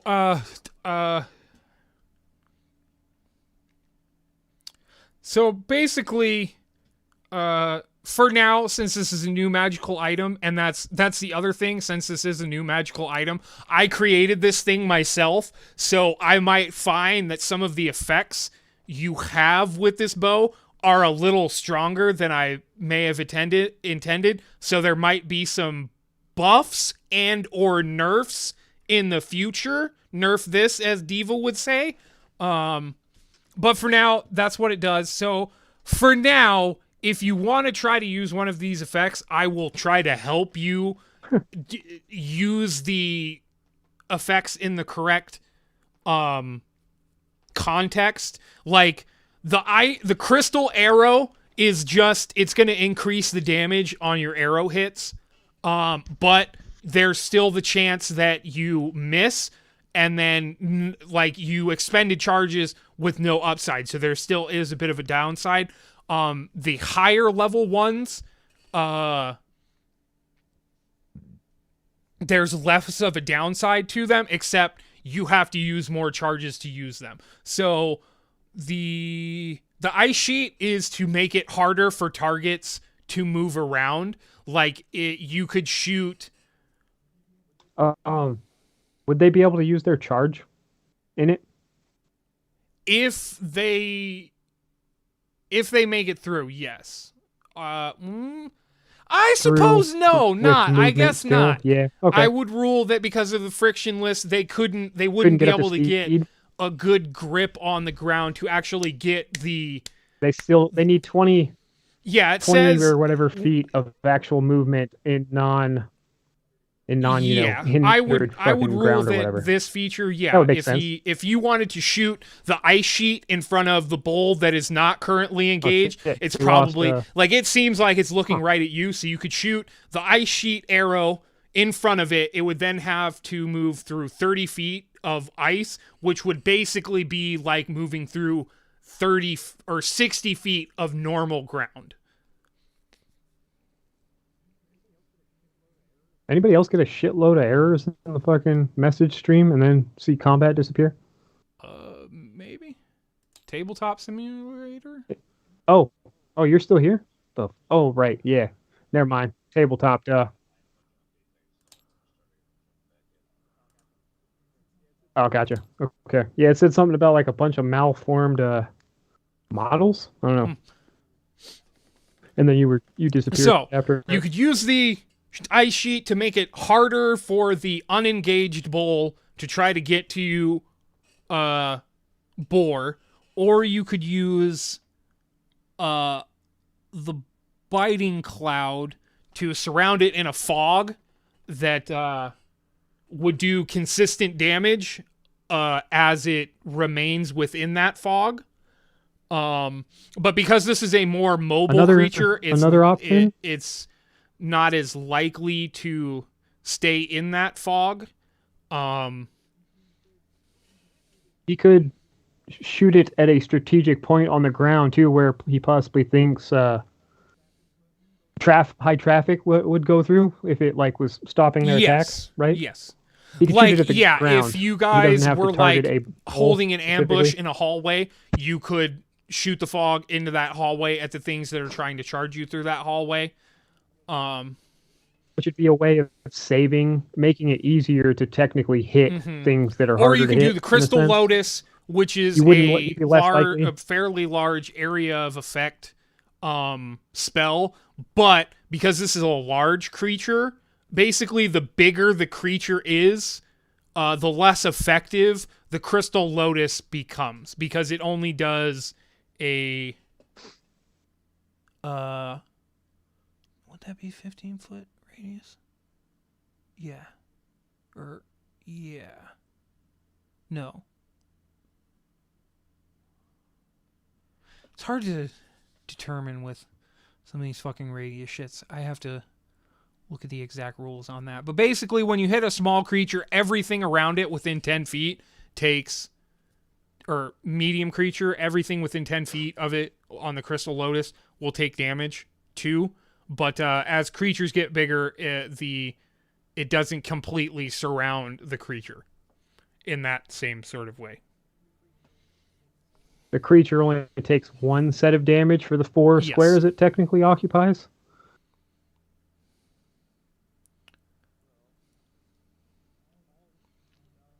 All pretty valuable. Well, maybe not the Lotus, especially since that.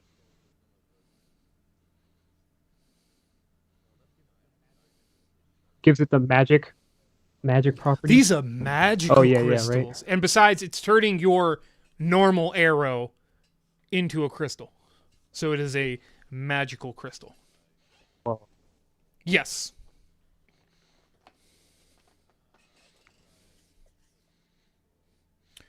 So for your bonus action, might as well. You get the charges back. Yes, bonus action 1 to 3. Basically, you can go up to I'm designing this for not just you. It's like if you guys got like a fighter somewhere down the line in the campaign, but as I already said, I'm not taking any new people, only old people at this point in the campaign. I want to get this shit done. So potentially a fighter could use this, and a fighter has 3 attacks, so they could use the 3 charges. You only have 2 arrow attacks, so you only ever need to use up to 2 charges. You don't always have to use 2 charges. You can be like, the first arrow I'll do a crystal arrow, but my second arrow I'll just let it be normal. That is up to you. So if you want to, as your bonus action, you use 2 charges. So yeah, keep track of that. So you start out at 10. It was at max, and you guys have been traveling for several days. So even if when what's her face gave it to you, it would have been recharged by this point anyways.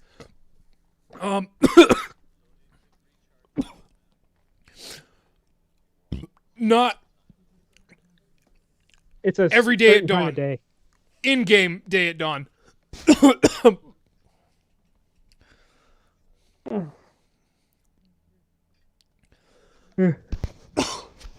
You get a roll for that.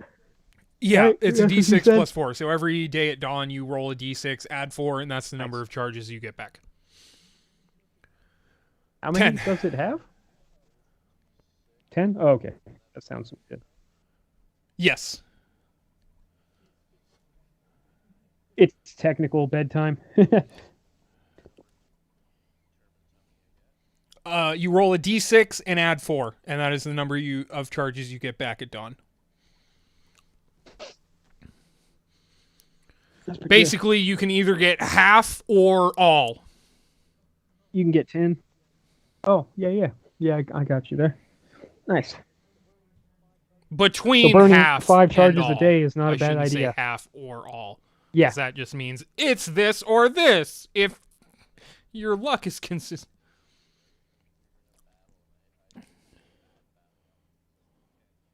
Yes. 9 would be the better idea. You don't. Most of the times you don't want to use all your charges because there is a 5% chance that when you use up all your charges, you could lose the bow permanently. But in a totally oh shit situation, you might find that you're at like 4 charges and like you're like, I need to use the Crystal Lotus fucking feature on this goddamn thing, on this creature.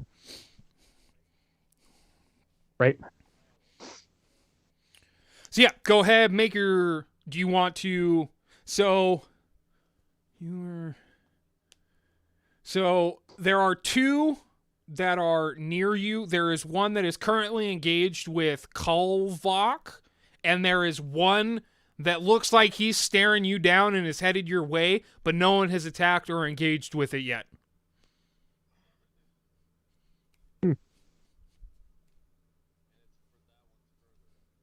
It's same distance as the one that is engaged with Kulvok.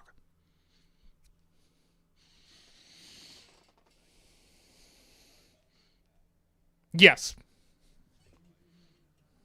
You can use any amount of those charges if it has it. Okay. Okay.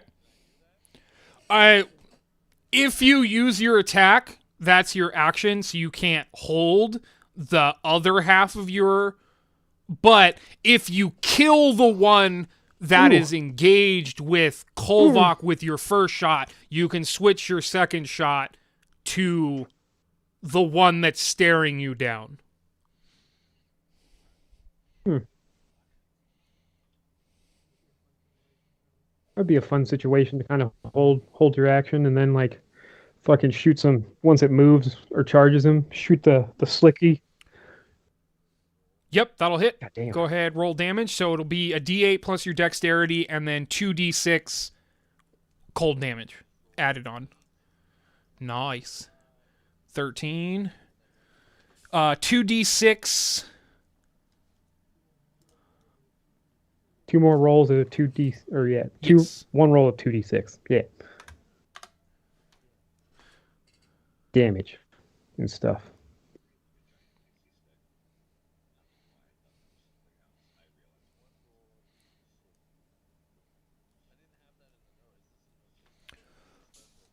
So in the Crystal Arrow feature, it says on a hit, an arrow deals an extra 2d6 cold damage to the target. So you did the d8 of your normal arrows, right? Bow damage. The enchantment that you've charged into your arrow is what's doing the additional 2d6 cold damage. And that's any arrow he fires? Not from any this thing, arrow. Right? He has to put charges to get the extra Expend charge. damage. But Oh, okay. if he attacks with the bow, it's still a magical attack, even if he doesn't charge it with magic. Okay. Yeah. Yep. Two of them. So roll one more and add it. Cool. Yeah. Roll again.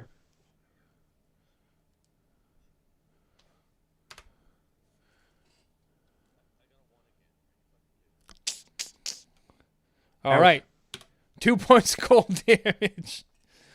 You see just a little. It You happens. see just a little bit of frost collect on the outside of the plating where your arrow pierced. So it's still standing. It kind of notices your arrow hit into it, but it still turns its attention towards Kolvok. Go ahead, make your second attack. I need to change the battery on this camera after you're done with that.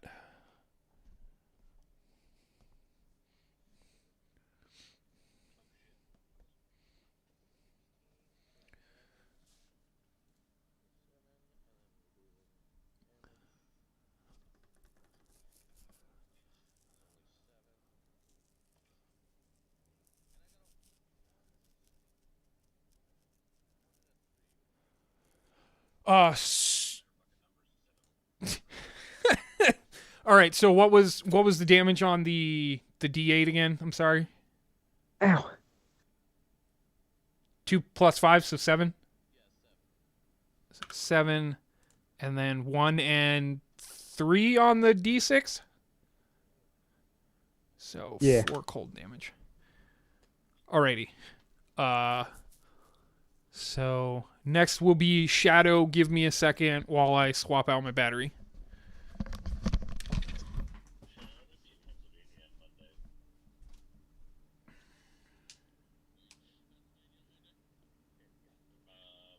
El gato.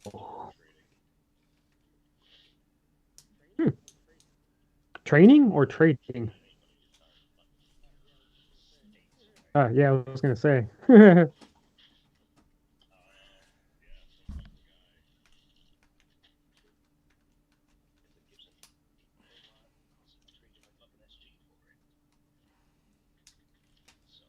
Nice.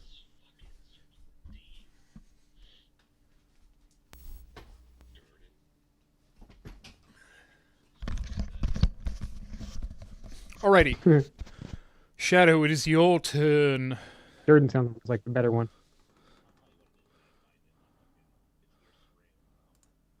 Scranton. That's where Dunder Mifflin is, or was. Mhm.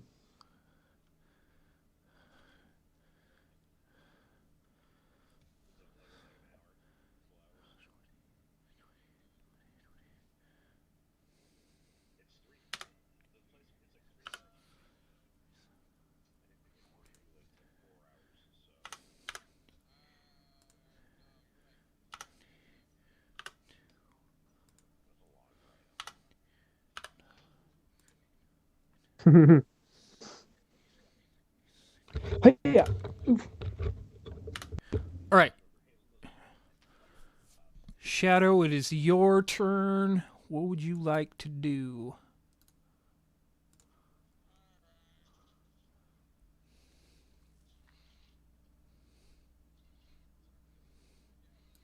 No.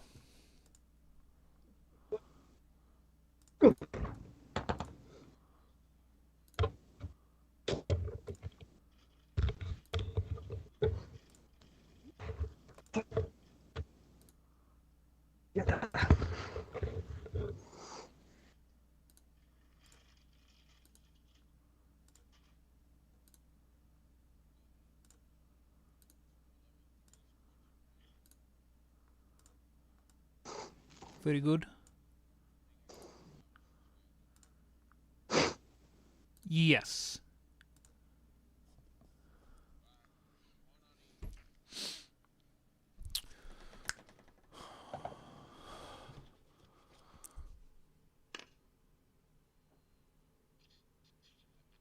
You are in melee with one of them.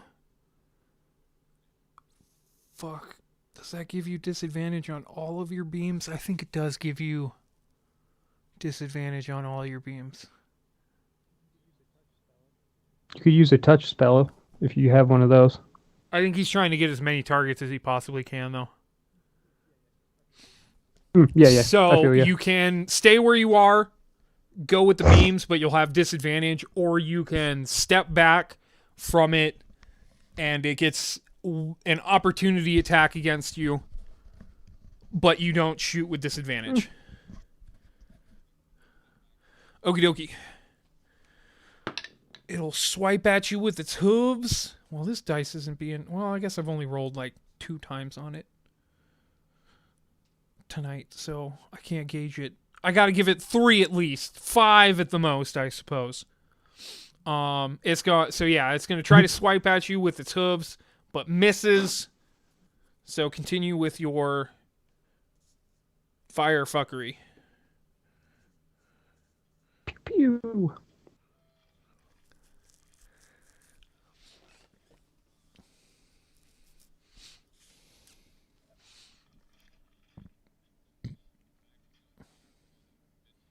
Yes.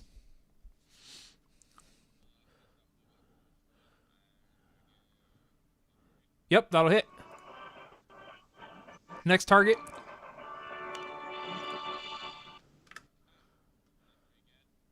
Combat, Kolvok, or Boar. Or the one that's not engaged, I guess. Combat is the next closest one.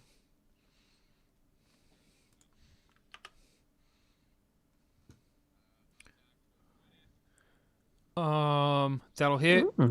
So the one engaged with Kolvok or the one not engaged with anyone yet. They're basically equal distance. Okay, so Kolvok, number 3, and number 4, that guy. Okay. 25. Yep, that'll hit.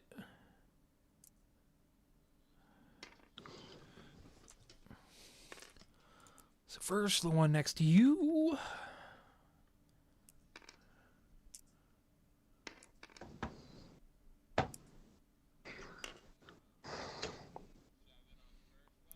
Seven on the first one.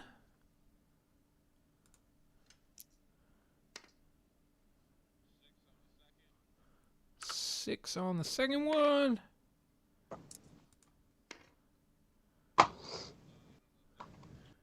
Nine on the third.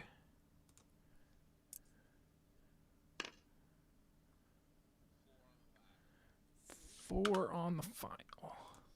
4 on number 4. That's ironic or something.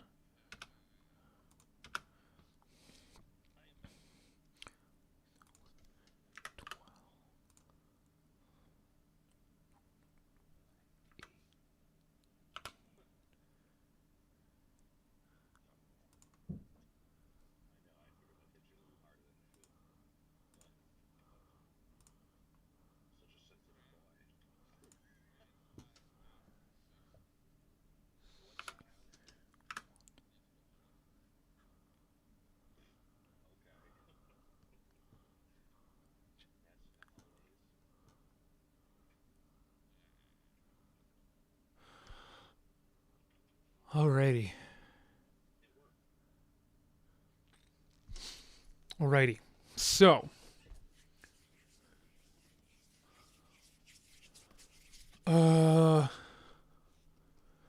combat, the one that you are currently engaged with, is going to rear its head down and try to rake at you with its horns. Okay, that was roll number 3, and it's still not being nice to me, so I'm going to give it 2 more, and then I'm chucking this fucking dice across the room. So, next, no, I won't chuck it across the room, but I'll grab another one from my bag. I don't need the dog to run after the dice and fucking swallow it. So... No, it just tried to attack you. I rolled a 3 on the dice, so there's no way it's hitting you. So, Shadow, the one that you step back from, he's going to step towards you, and he is also going to try to gore you with his claws. Motherfucker! Yeah, that's 4 out of 5. I'm done with you. Time for a new one. That one. You better be nice to me. All right. Then the one you are engaged with, Kolvok, is going to try to gore you.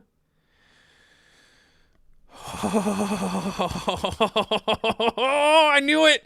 That's the problem with switching dice, is because that other one got the shit out, like rolled out of it. So it was going to start going uphill, but by switching to a no dice, we're going in true chaos mode. All right. Boar, the final one, is going to charge at you, and I'm going to make you roll a fucking dice. So I need you to make a DC 16. Ah, shit. I forgot these things had another attack other than melee attacks. Oops, I guess I'll do that next round.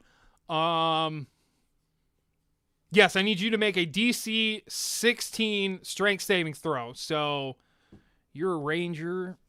So roll a d20, add your strength modifier. It's a saving throw. Strength saving throw. So you roll a d20, add your strength modifier. And your proficiency bonus, because you're a ranger. Yes.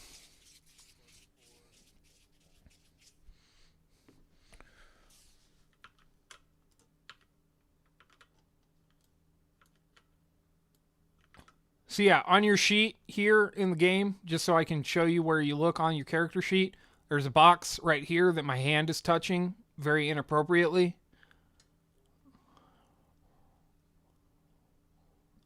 Right here, this box, strength saving throw, right here. Right here, do you see my hand circling around? Right in there is strength saving throws. So whenever... Right. So right in here, it says saving throws. So basically, you being a ranger, you have proficiency in strength and dex. So those two, you add the 4 to whatever numbers are your base. So if you make a dex saving throw, it's 5 plus 4, so it would be a 9. But if I told you to make a charisma saving throw, it would just be your charisma bonus of plus 1.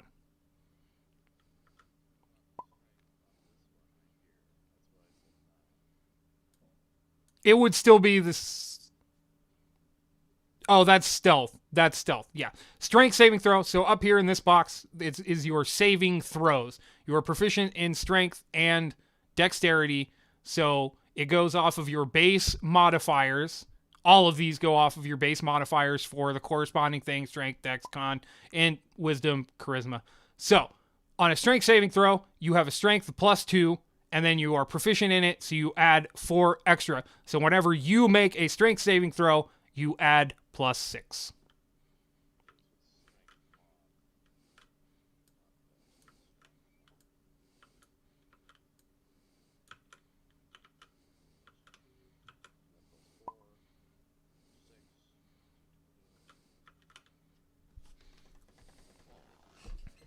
Saving throw.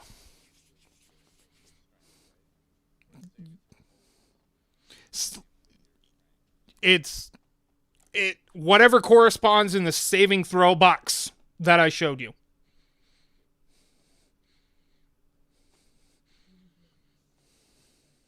You're muted. Kill.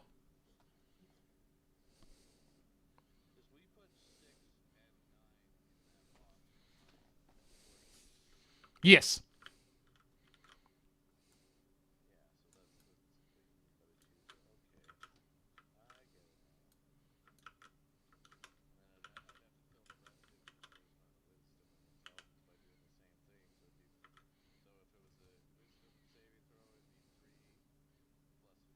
No.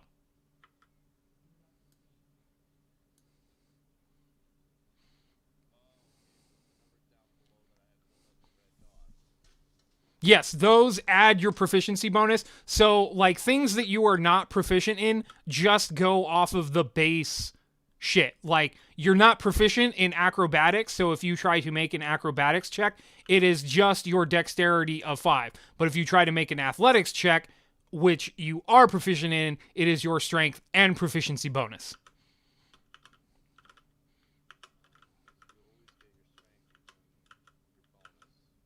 whatever you're proficient in, whatever you're trained in, your character is trained in, they get an extra number corresponding to your level because of your guys' level 11. It is a +4 at the moment that goes up as you level up to a max of 6. But currently, you have a +4. So anything you are proficient in gets an extra 4 added to whatever the base thing you are using. Like if you try to punch someone in the face, you use your strength. Because you're not proficient in it, you just use the +2. But because combat is proficient in punching people in the face, he adds his dexterity and his proficiency bonus, signifying that he is better at punching people in the face than you are at punching people in the face. Yeah, each character has, things just they're as proficient in and get when to you add that try to bonus shoot someone in the face with an arrow, you add You your always fucking proficiency hit. bonus versus combat who just uses his dex because he is not that good at shooting people in the face with a bow and arrow.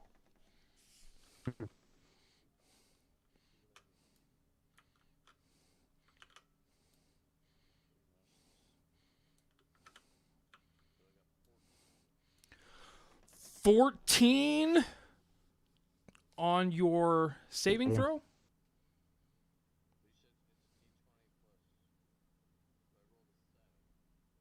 Yeah, 7 plus 6. Yeah, that would be 13. So this one, the one that was not engaged and was staring you down, it charges towards you and tramples you down onto the ground. You are knocked prone. And as its bonus action, it is going to make a hoof attack at you. God damn it. Well, maybe. No, it's an 8 plus 8, so that's a 16. Is your armor class 16 or below? Mother... All right. So it knocks you down on the ground. It tries to smash you with your hooves, but you roll off to the side, and it is unable to hit you. God damn it. I might have to switch back to the dice. No, that was only 3 rolls off of this one. Yeah, I mean, you might as well switch back to that other one. That's technically a total wipe in a 3 out of 5. Yeah, but now... Best out of 5. Now that one's refreshed, so it's probably going to be Yeah, no, I put it know. back in the bag, so that one's just going to be like, no, fuck you! I was about to roll a natural 20. All right, so that was the... Who touched the initiative trackers? You fucking son of... No, I don't. It's not that big of a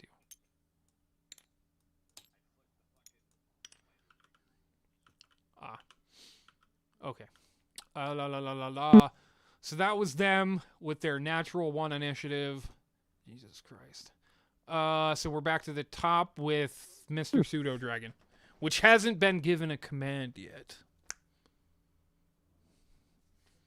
Oh. It gets to act on its own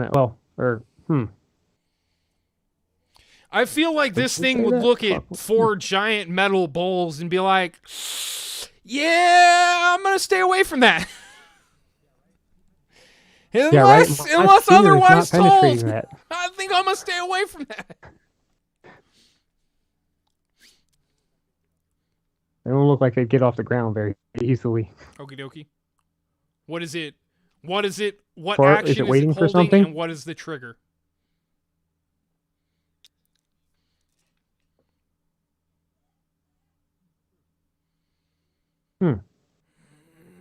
You have to do that during your turn, I would say, or assume, right? Yeah?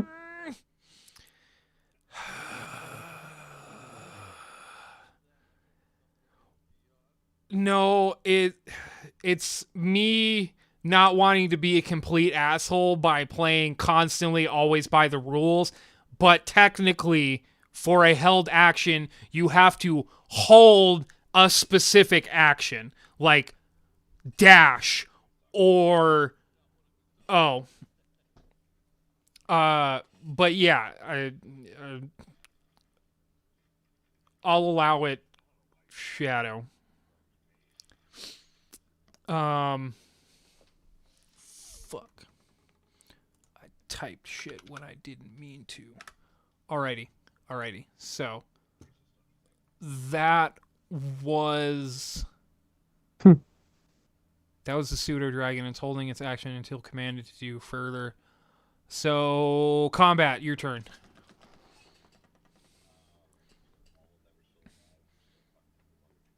Yes.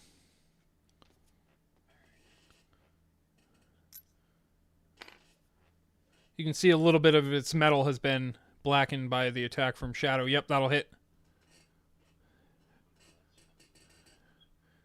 Still hits.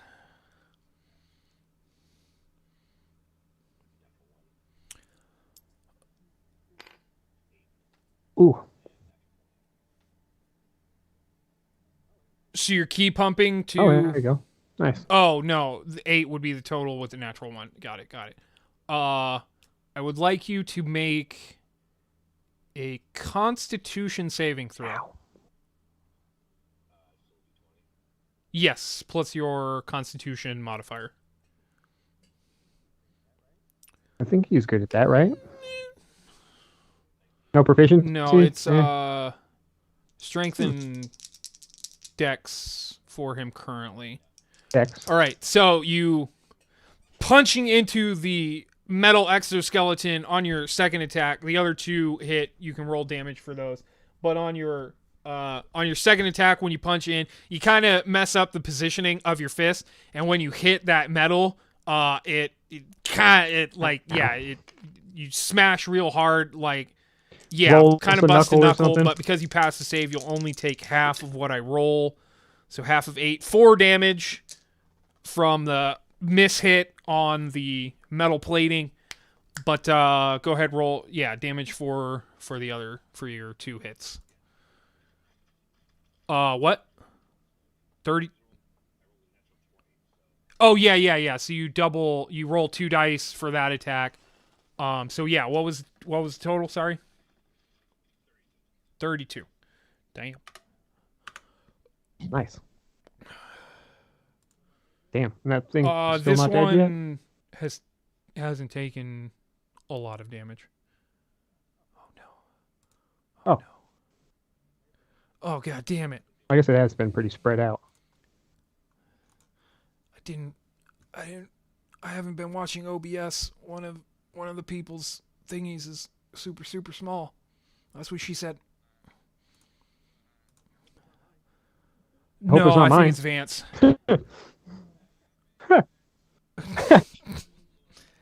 Whoopsies. Canadians, cold weather.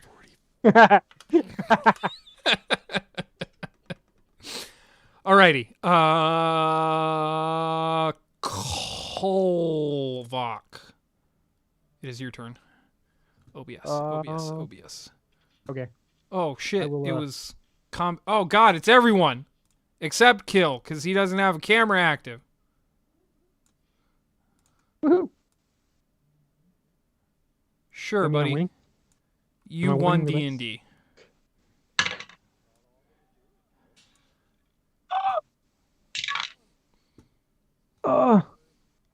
Okay, so first it's 23. I was trying to set my phone up, but I was having some difficulties. 23. Yep, that'll hit. 23 to hit. All super reckless. Oh light. god damn it! You should have reminded me, you dick. I didn't use advantage on the attack. It's fine. Yes. Against me? Oh shit. Fuck. I'm sorry. I really like letting people fine. have that. Like I said in the message, I'm a terrible DM. Oh, then fuck you. Well, you gotta be a 19. God damn. 13? 30 to hit. 30. 30. No, I'm afraid that does not. The thing that hit you everything. hit on both. Bullshit, DM. Yeah, I know. I know. Shit. I've brought that up many times. I mean, I think 25? 26? 28? Oh, damn. It's really not that great. I mean, not when you're like level so 20, which 11. is the level you're supposed to be when you fight the thing, but... Dude. Oh, you were right, 25. I had to have been you. Have you... The figure... Wow. The figurine. You know they made one Yeah, I for it. think I was aware of that. Fucking ginormous. I mean, it's Godzilla. Gotcha. God, even Tiamat, fucking God, has a 25 armor class. 25. 25 total. Was there something? Oh, Sorry, I didn't there. hear. Did you get the No. first set of damage? 5 plus 5 plus 11. 11, 16 on the first hit. 16. And then 18. That's the damage. Okay, They were high so numbers, recklessly and stuff.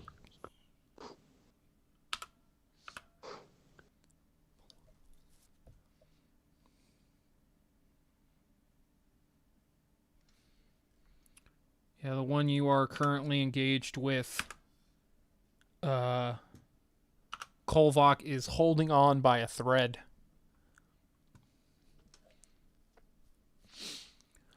Okay, so god damn it, stop popping that shit up. I don't want it. So that was Kolvok. So next would be Boar. You have had one charge at you. You were knocked prone by it, so you're on the ground and still within melee of it. So if you try to attack with your bow, you will have disadvantage. And then you're also on the ground. How does that work with prone? Fuck.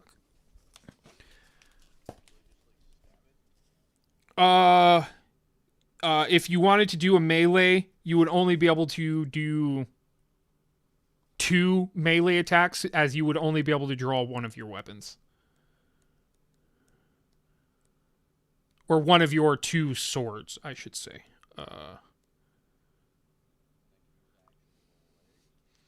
Your movement, yes, it will take half of your movement to get back on your feet, and then and then just another 5 feet to stand, or 5 feet to get out of melee with it if you so desire to continue to use your magical bow. But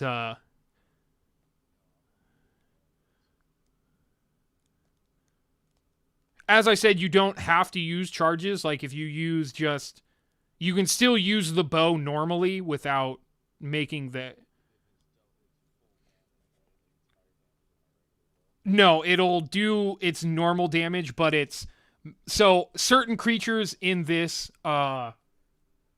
game have what's called resistance to non-magical items. So if you use a normal mundane sword to try to cut one of these creatures, if you rolled like 8 damage on it, you'd only actually do 4 damage to it. So because you're using a bow, your magical bow, you don't have to worry about that happening, even when you don't use one of the magical effects from the bow.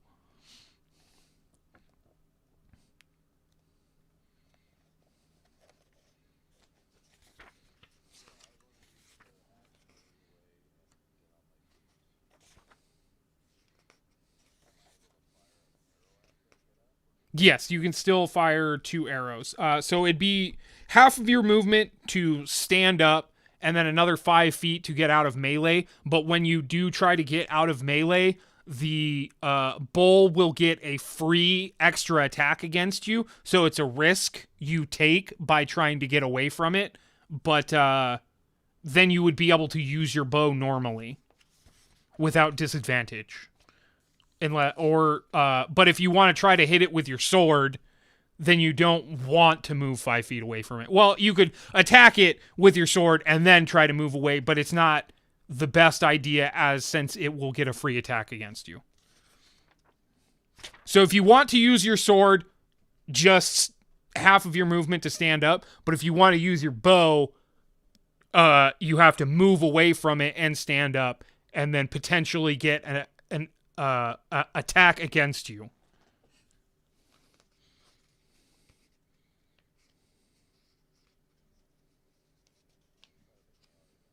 Okie dokie. So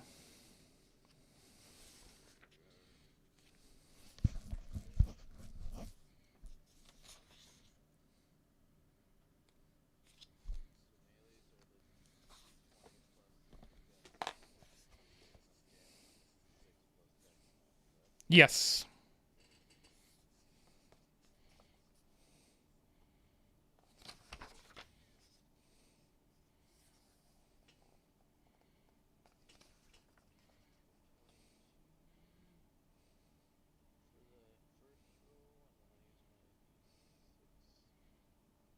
What'd you roll to hit? Sorry.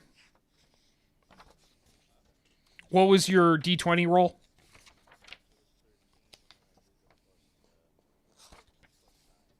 Okay, yeah, that'll hit.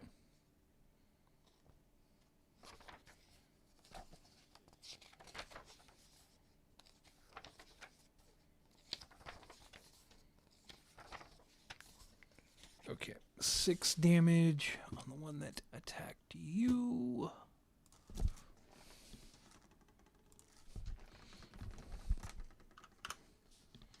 Okie dokie.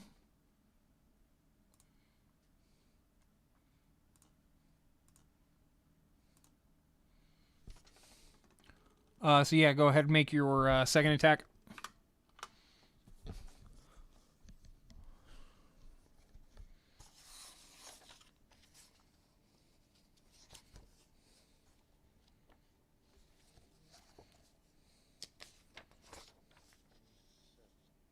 Uh, 15 total on the D20 roll. Unfortunately, your attack will glide against its metal exoskeleton, finding no purchase in its fleshy exterior, so no damage taken. So that was Boar. So now we are to Shadow.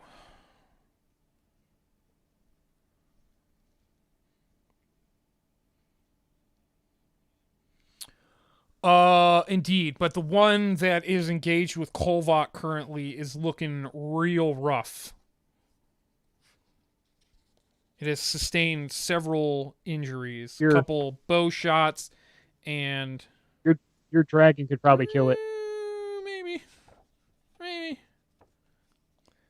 I would say one hit from any of you will probably do it. I'm not so sure about the pseudo dragon though. Okie dokie.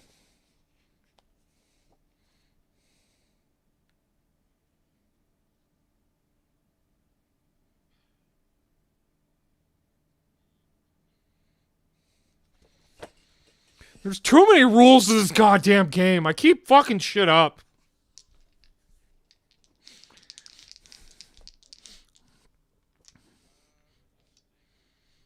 Okie dokie.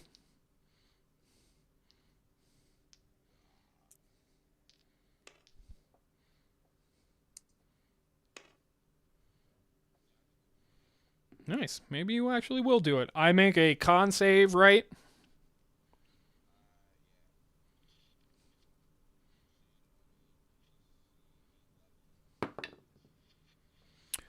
He is not poisoned, but he does take the damage.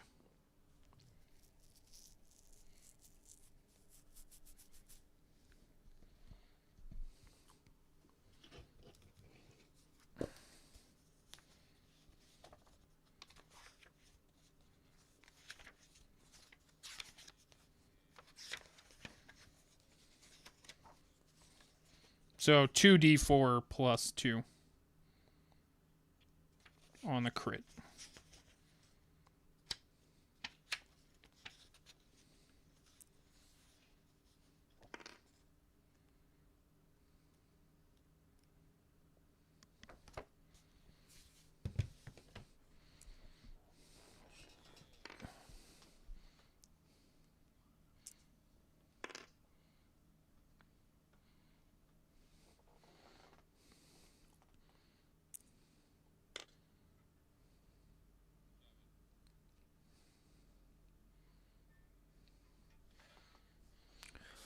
Alrighty. So your dragon swoops up next to the one engaged with Kolvok, studies it for a bit, and finds one of the sort of open sections of plate where Kolvok's sword has found purchase, and it swiftly swoops down, stabs it, seeming to hit into a vital organ or something, and as the strike hits in, the boar kind of snaps out at towards the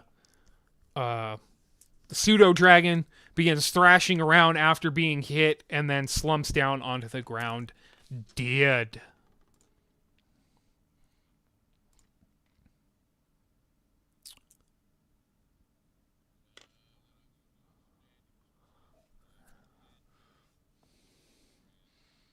Okie dokie. Same order.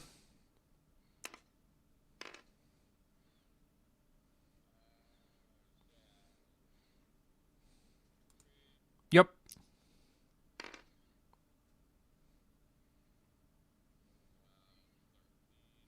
That'll skid off the armor plating of the one engaged with combat. And that'll hit on the one that is standing next to Boar.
Okay, so on its turn, it'll go for the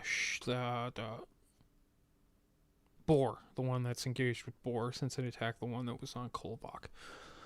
Okay, so that was Shadow, so now it's their turn. They're gonna do some funky stuff. All right, so I don't want to do all of them because that just seems weird that they would have such a synchronized attack pattern. So since the one on Kolvok has advantage, it will not do its thing. Oh wait, no, he killed that one. So, All right, I'm gonna roll for it. Two of you are going to get special treatment. So Shadow 1, 2, Boar 3, 4, Combat 5, 6. So the first one is 1, so that'll be Shadow. So Boar 1, 2, 3, Combat 4, 5, 6. So Shadow and Boar are gonna get hit by its strange green breath that it breathes out towards the two of you. Oh, in a 30-foot cone? I'm not really worried about position, so I'm just gonna say it gets the one person. So Shadow and Boar, I need you guys to make Constitution saving throws for me.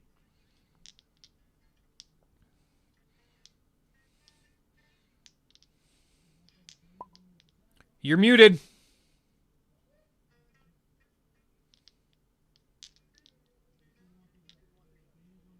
But you didn't want those the advantage on those attacks? You killed your the pseudo dragon killed the one that you were engaged with. I know. I guess, are they far away from me? Two of them, yes, they're like 30 feet away, and the one that's next to Boar is 10 feet away, and its intention is on Boar. As you have not really done anything to gain its attention.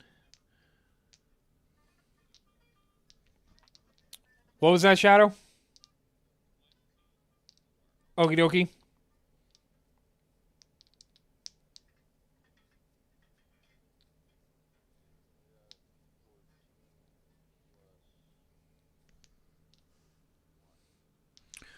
Okie dokie. So they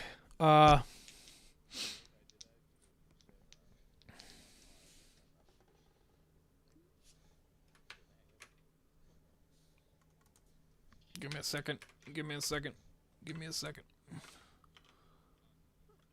Yep. Okay. So, yes. As you guys feel as they breathe out this green noxious gas, you guys can feel it entering into your system, and you can feel your your throat and nostrils kind of drying up a bit.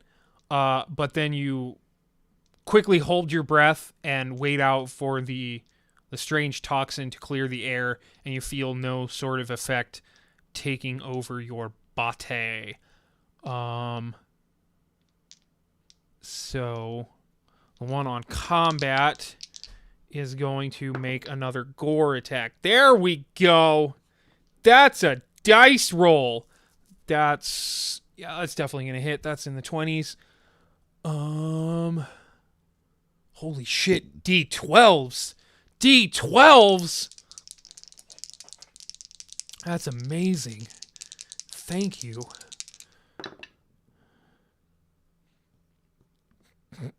Well, I got the average.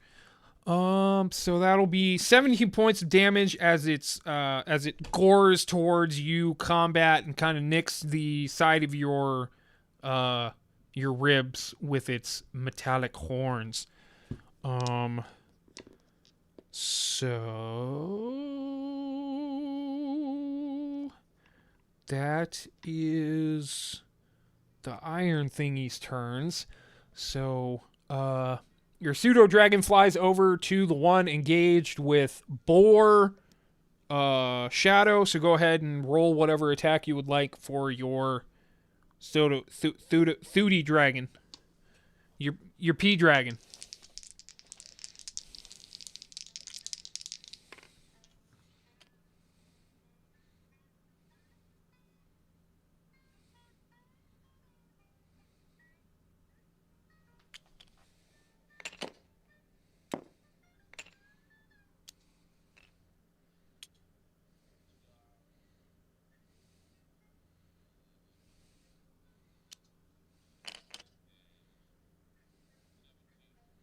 $17 to hit.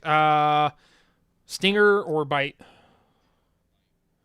Yeah, it tries to clamp down on the metallic plates of this creature, but does not find great purchase. Almost breaks a tooth in the process, but kind of shakes its head in shame, but is unable to affect the creature.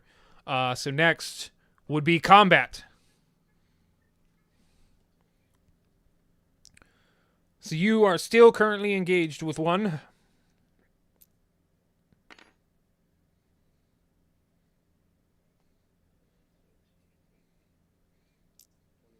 Yep, that'll hit. Yep, that'll hit.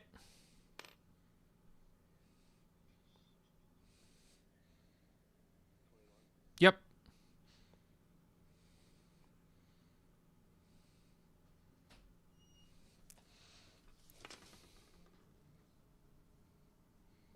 You're muted again.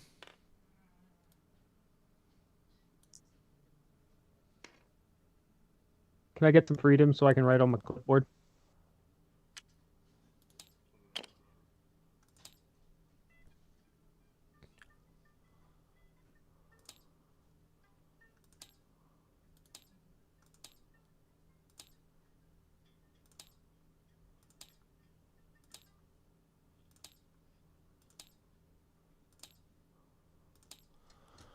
Okay, 29. 2, 9.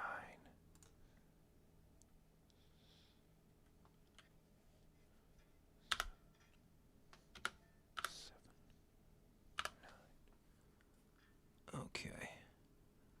So, Kolbach, it is your turn. The closest one to you is the one engaged with Boar.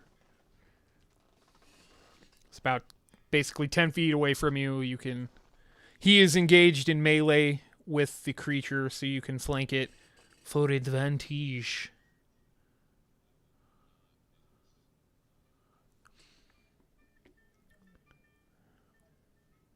Can't hear you.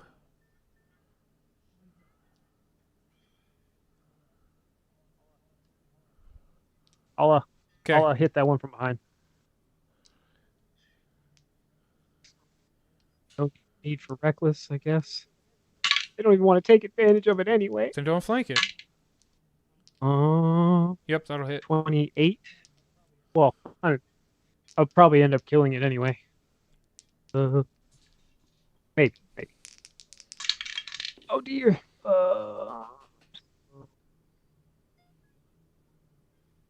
21 for Huh? 21 on damage.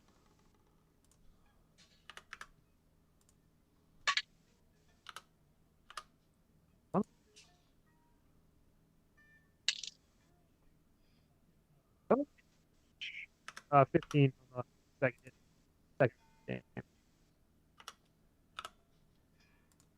Okie dokie.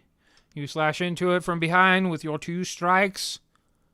It's very upset by that. Sort of turns towards you, turns towards the ranger, and is sort of gauging who it should attack on its next turn. I'll probably roll for that. So that was Kolvok. So next it is Boar. You and Kolvok are on opposite ends of the creature, so if you try to attack it with your melee, you can also draw your second sword, so you can try to get 3 strikes on the creature. But you have advantage, which means you roll 2d20, take the higher.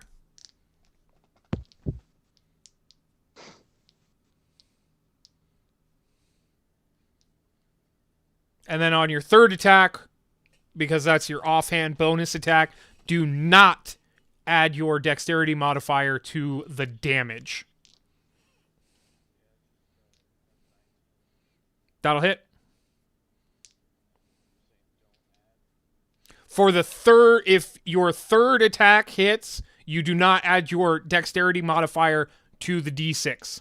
It's just a straight dice.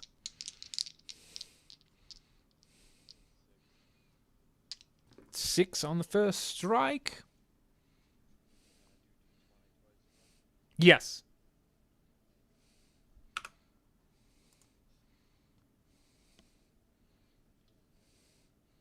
Yep, that'll hit.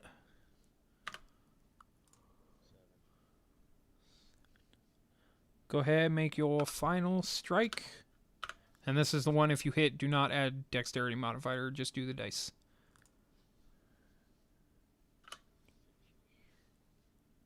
That'll glide off of its metallic exoskeleton, creating sparks, but finding no purchase on the creature to do damage. And you rolled the d20 Was twice. that 2d20s take the higher? Okay. Okay. It's fine. So some damage people with do the that. They'll roll D20, their damage with the. So yeah, Shadow. Yeah. Is Roll all your the turn. dice at once. Losing my fucking voice. Have I been talking that much this fucking game? Oh, it's because I haven't been drinking myself to fucking urinate every 5 goddamn minutes. So yeah, Shadow, your turn.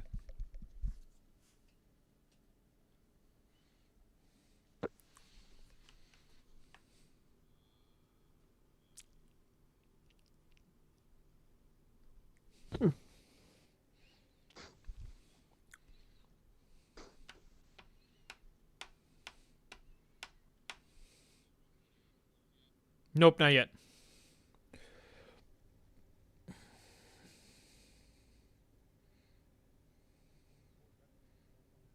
Me and Boar have got to be close on the one we're both engaged with.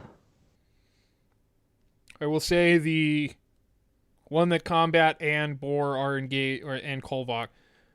The 2 that are engaged with melee people, well, I guess, yeah. The one that's in front of Combat is bloodied. The one in front of Boar and Kolvok is bloodied. So they have at least taken half damage, both of them. 3. Fuck.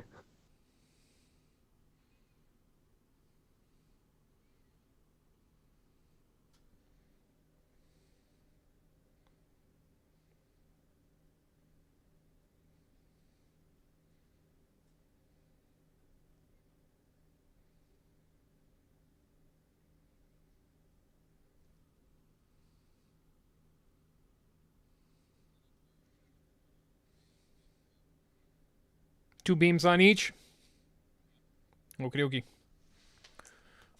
Same order still.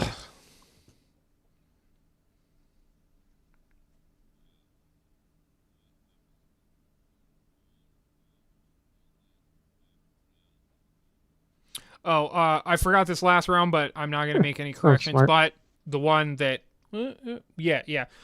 You are engaged in melee, so if you don't want disadvantage, you have to step back and risk a opportunity. Don't worry, I've been rolling mostly like shit tonight. There we go. That's below average. Yeah, it misses.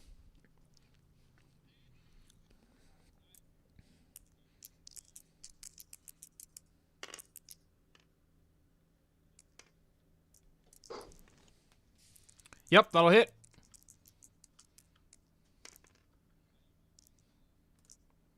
I just two beams on the first one, two beams on the second one, two beams on the third one. So just do all your attacks now. Nice. Ooh. That'll miss. First beam on the second target. That'll hit. That'll miss on the third target. That'll hit. So 6d6 total.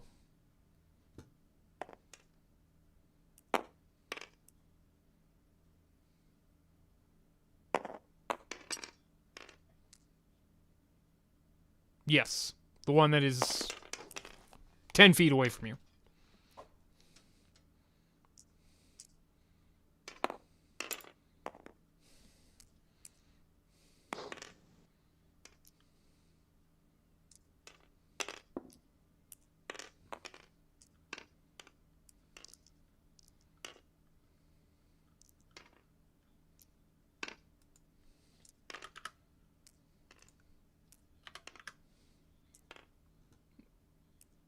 Yes.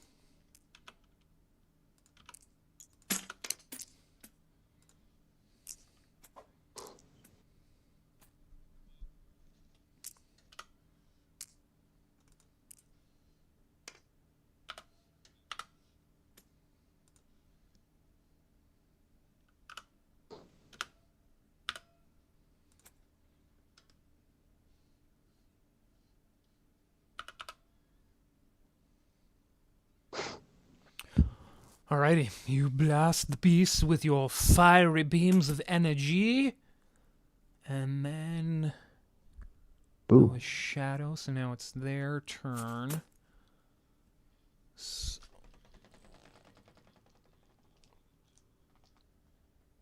It already acted at the start of the turn, trying to bite the one that was near Boar. So you're commanding it for its next turn to do sting. Okay, my bad. Okay, so ooh.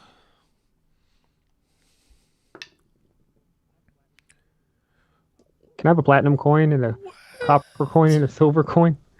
Or a coin of each? All right. So Uh-oh. Uh-oh. the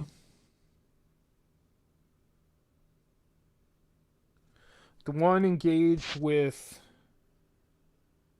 combat or not combat, Kolvok and Kolvok and Boar, it's going to step away from you, so you both get an opportunity attack.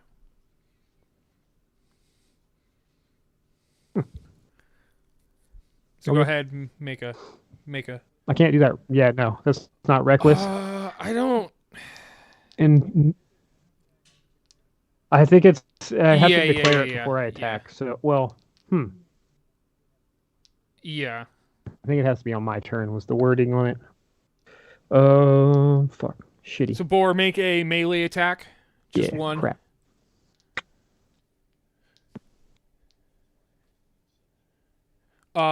Yeah, just one d20. It when it moves out of your guys' melee range, it won't be flanked by you guys, so just one d20.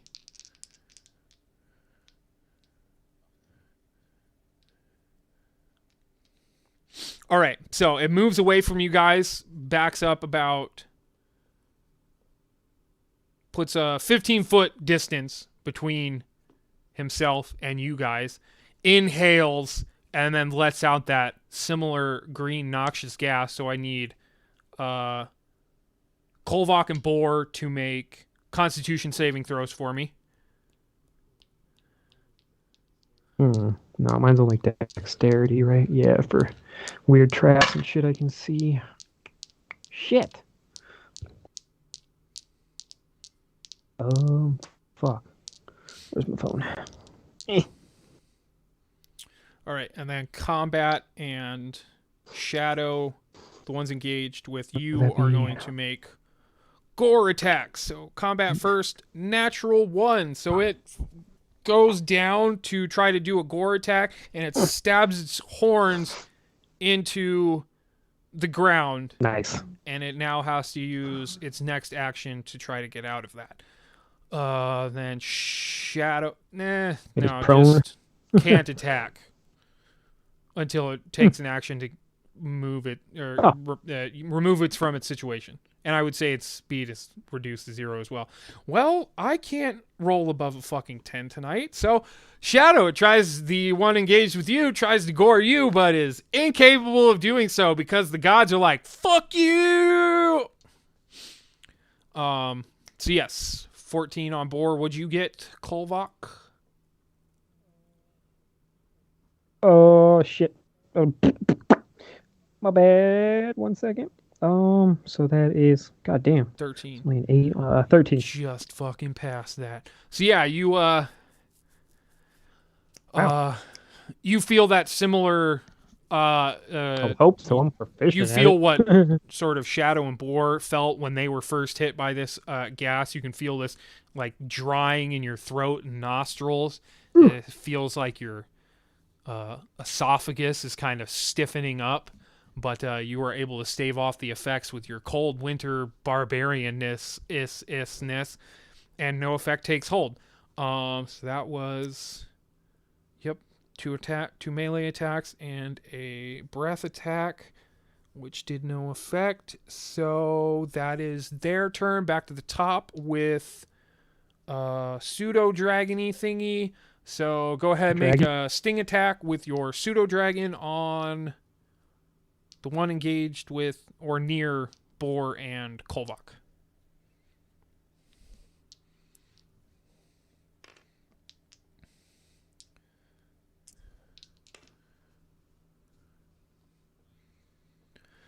$19. That is just a hit.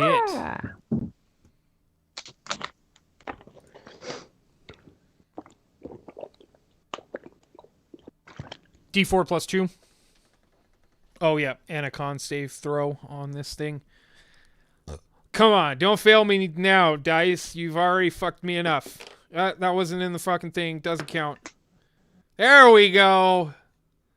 Finally above a 10. Even above a 15. So it passes its saving throw. I think it was 11. Yeah.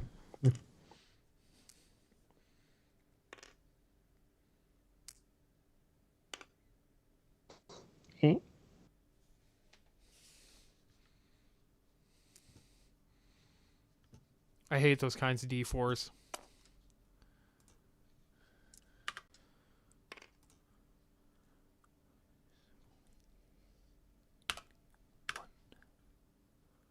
Alrighty, so that is the pseudo dragon's turn. Combat, it is your turn. Finish him.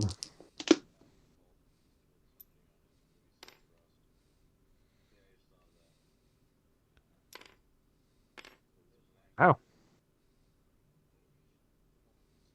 Oh shit. 13 does not find purchase on its metal exoskeleton. That'll hit. That'll hit. That'll make up for the first miss.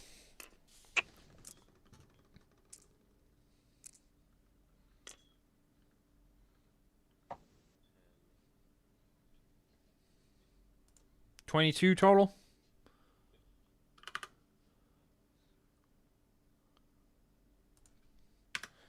Just barely hanging on. If you would like, you can pump a key point and try to finish it.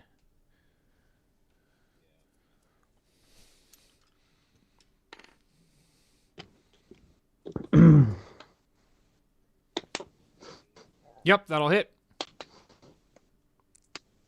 Nice. 12, that'll finish it off. Punch it right in its head between its horns, and you break through the metal and hit into its squishy brain.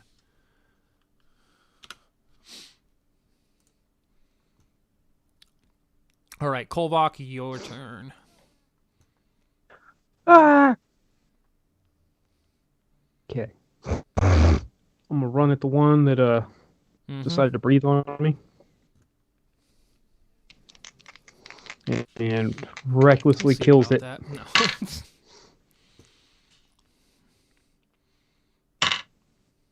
Come on, oh you motherfucking bitch. 20. Yep. 3 to hit, 11 or 21 damage. And if this one hits, yes, that will definitely hit. It'll also be 21 again. Yeah. No natural 20. All right, so you run up, stab it into its underbelly, and then start pulling off to the side and begin to eviscerate the thing. Its guts begin to spill out from its body, and it falls dead at your feet. So Boar, it is your turn. There's the one that is still engaged with Shadow currently still standing.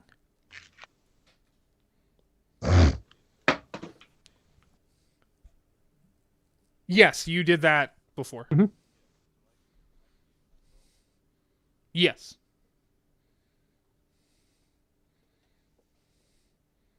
Okay, drop the swords, grab the bow.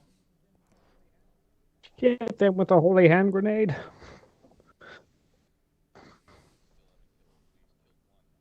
Three of the 4. Yes.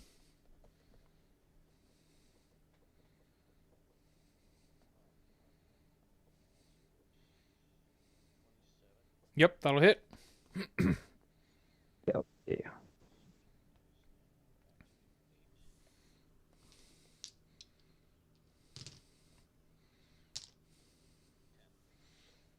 $10 damage or 10 to hit? 10 damage. Okay.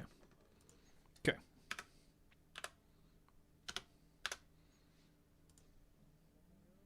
Yes. One more arrow then? Yeah. You can shoot again.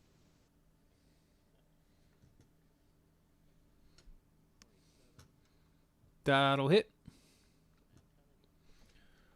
Alrighty. Alright, so Shadow, it's your turn. It has stepped up to you again, so if you try to do ranged attacks, you'll have disadvantage.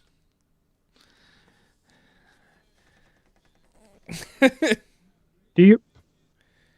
Yes, Do you 3 have of a the touch 4 move are down. that you could- This one has been hit a few times, but only, yes, 3 of the 4 are down. The one that is engaged with you is the one who's taken the least damage so far, obviously. Zach. Whoa. Alrighty, go for it. Yeah, yeah. I grabbed a dice for that. Don't worry, I'm rolling shit, so doesn't matter. You do you, boo.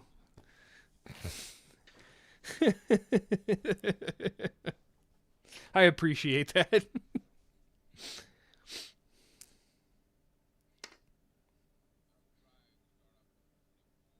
That'll do it.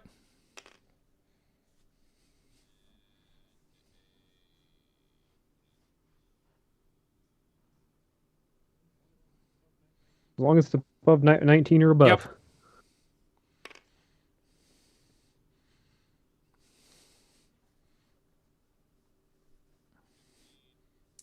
That'll ricochet off of its metal hide. Three of That was number three three of or 6. 4? 3? Yeah. 2 hit. That'll hit. 2 more rolls. That'll ricochet off. Last one. Damn. Last one. Oh, wait, what? Natural I was one? going to Yeah. say, like, how can you get negative? Okay. You're using the thing you're good You're at. supposed to be good at this. Okay. Wild magic, man. It's going to ricochet back at you. Make another attack roll.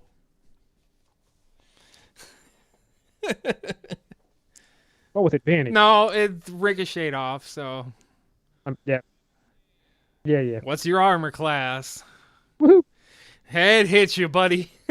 Oh. All right, so roll 66 for For the the last one. That sucks. metal bowl thingy, and then 2d6 on yourself.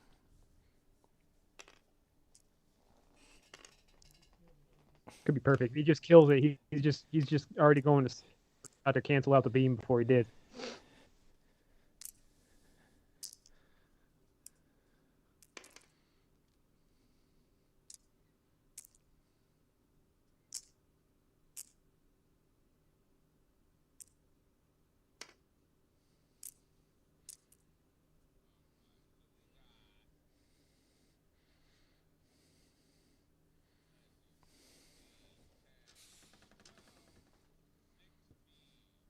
$16 damage total.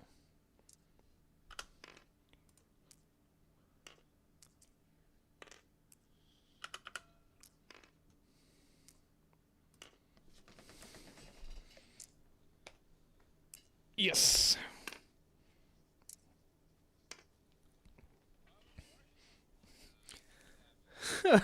Jeez.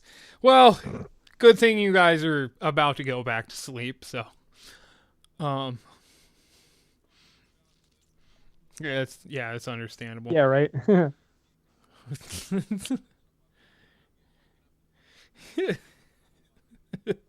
All right, so you blast it with the with your rays of fire, one of them backfiring on you from its metallic surface, and the creature is breathing fairly deeply as it's been bloodied by all of the damage that's been done to it so far. It kind of surveys the battlefield and sees that it's the only one left standing, and it is going to use its action to get the fuck out of there, moving 80 feet away from Shadow, basically, yeah, and combat. But it is running. Shadow, if you would like, you can try to bonk it with your staff if it turns its ass from you to you. He wouldn't be close enough. He wouldn't be close enough, would he? Unless it ran by him. Yeah, that's right. He had to make back that up. So never distance. mind. So yeah, it Sorry, Shadow. So yes, it is running off. Do you guys just want to leave it be at that? I mean, I hope it's not smart enough to go grab friends and come back, or dumb enough. Smart or dumb enough. Maybe it'll bring more. I mean, that's. I swear to God, if a fucking animal does that, it's. We're never letting anything run again. Then that'll be the last straw.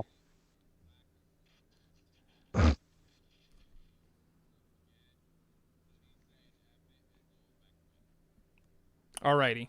Yeah. I kind of like to let something live for once, especially since it's like not something you can actually reason with. And something that's not going to like try to track down where you guys live and murder you in your sleep while you're... Yeah. I hope not. I hope not. Yeah, You have. it's possible. It's possible. It is Damn. trying to. I mean, yeah, me and me and a shadow are like, yeah, we're already fucking laying down. So, yeah, it's running away. It's currently 80 feet. So, you with your bow range, you could still probably hit it. You'll be at disadvantage at this range, even if you move. Because you were 30 feet back. I won't judge you So till the 30 morning because plus I won't know what 80 happened would be until the morning. 130. So currently where you're standing, it's out of your range. If you use your full movement, you'll still be at disadvantage trying to take a shot at it. You're less likely to hit it, but you can still try. Well, actually, first it would be combat. So combat, you with your movement speed of 100 feet, you could get up next God. to it if you so desire. Well, you could be real awesome combat. Just run up there and fucking not is it dim mock? Just fucking put him to I sleep. think I think he's been And hit then he with the gets to dim get up mock. later. Yeah. Ah. So I'll just say that it appears all of your allies are just leaving it be. Bor, do you still want to try to take a shot at it? All right. So. I mean, he is a ranger. If he considers that thing a danger to the forest, You guys aren't in the forest right now, though. I'm just fucking with you. I'm just well, fucking with or you. a danger to the I land. understand. Yeah. So Nah, me. as this creature begins to flee, everyone begins to return to camp to continue their night's rest, and that's where we'll pick it up next time. Will the party be able to get through all the bullshit the Dungeon Master has prepared, or will they die on their trip towards the Beholder? Find out next time on Dungeons and Dragons. Thank you all for showing up. Hope you had a good time. See you next week, everyone available that's currently conscious.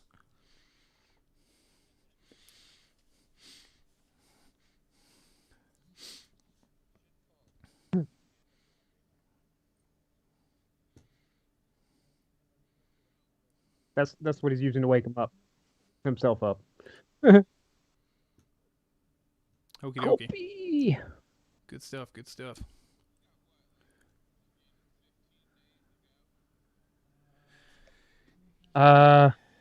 We've only traveled 4 or 5. That was the end of the 28. fourth. I thought I heard.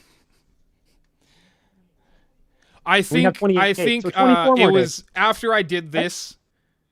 After this encounter, I kind of thought about it. I think what I'm going to do is I'm going to do like 3 days after every encounter. It's just clear.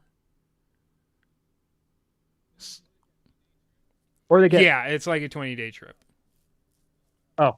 So Okay. the next 3 days, it'll be clear. After those 3 days, you guys will continue to make rolls until there is an encounter. So that's how I'm going to start doing it from now on. Or a fun way I'd play that is like, the more creatures you defeat along the way, the less chances, because you kind of make yourself a name as you move along. That was a good point, I suppose. But you guys are still like half a month from whatever. So would they really hear about these things that you guys attack? That like when you get closer, maybe they might notice the shit you're attacking. That was my fun way.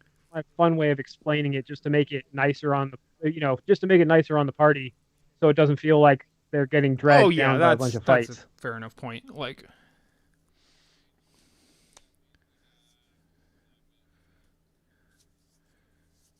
yeah. So, yes, there are 20 days. 20, was the full trip.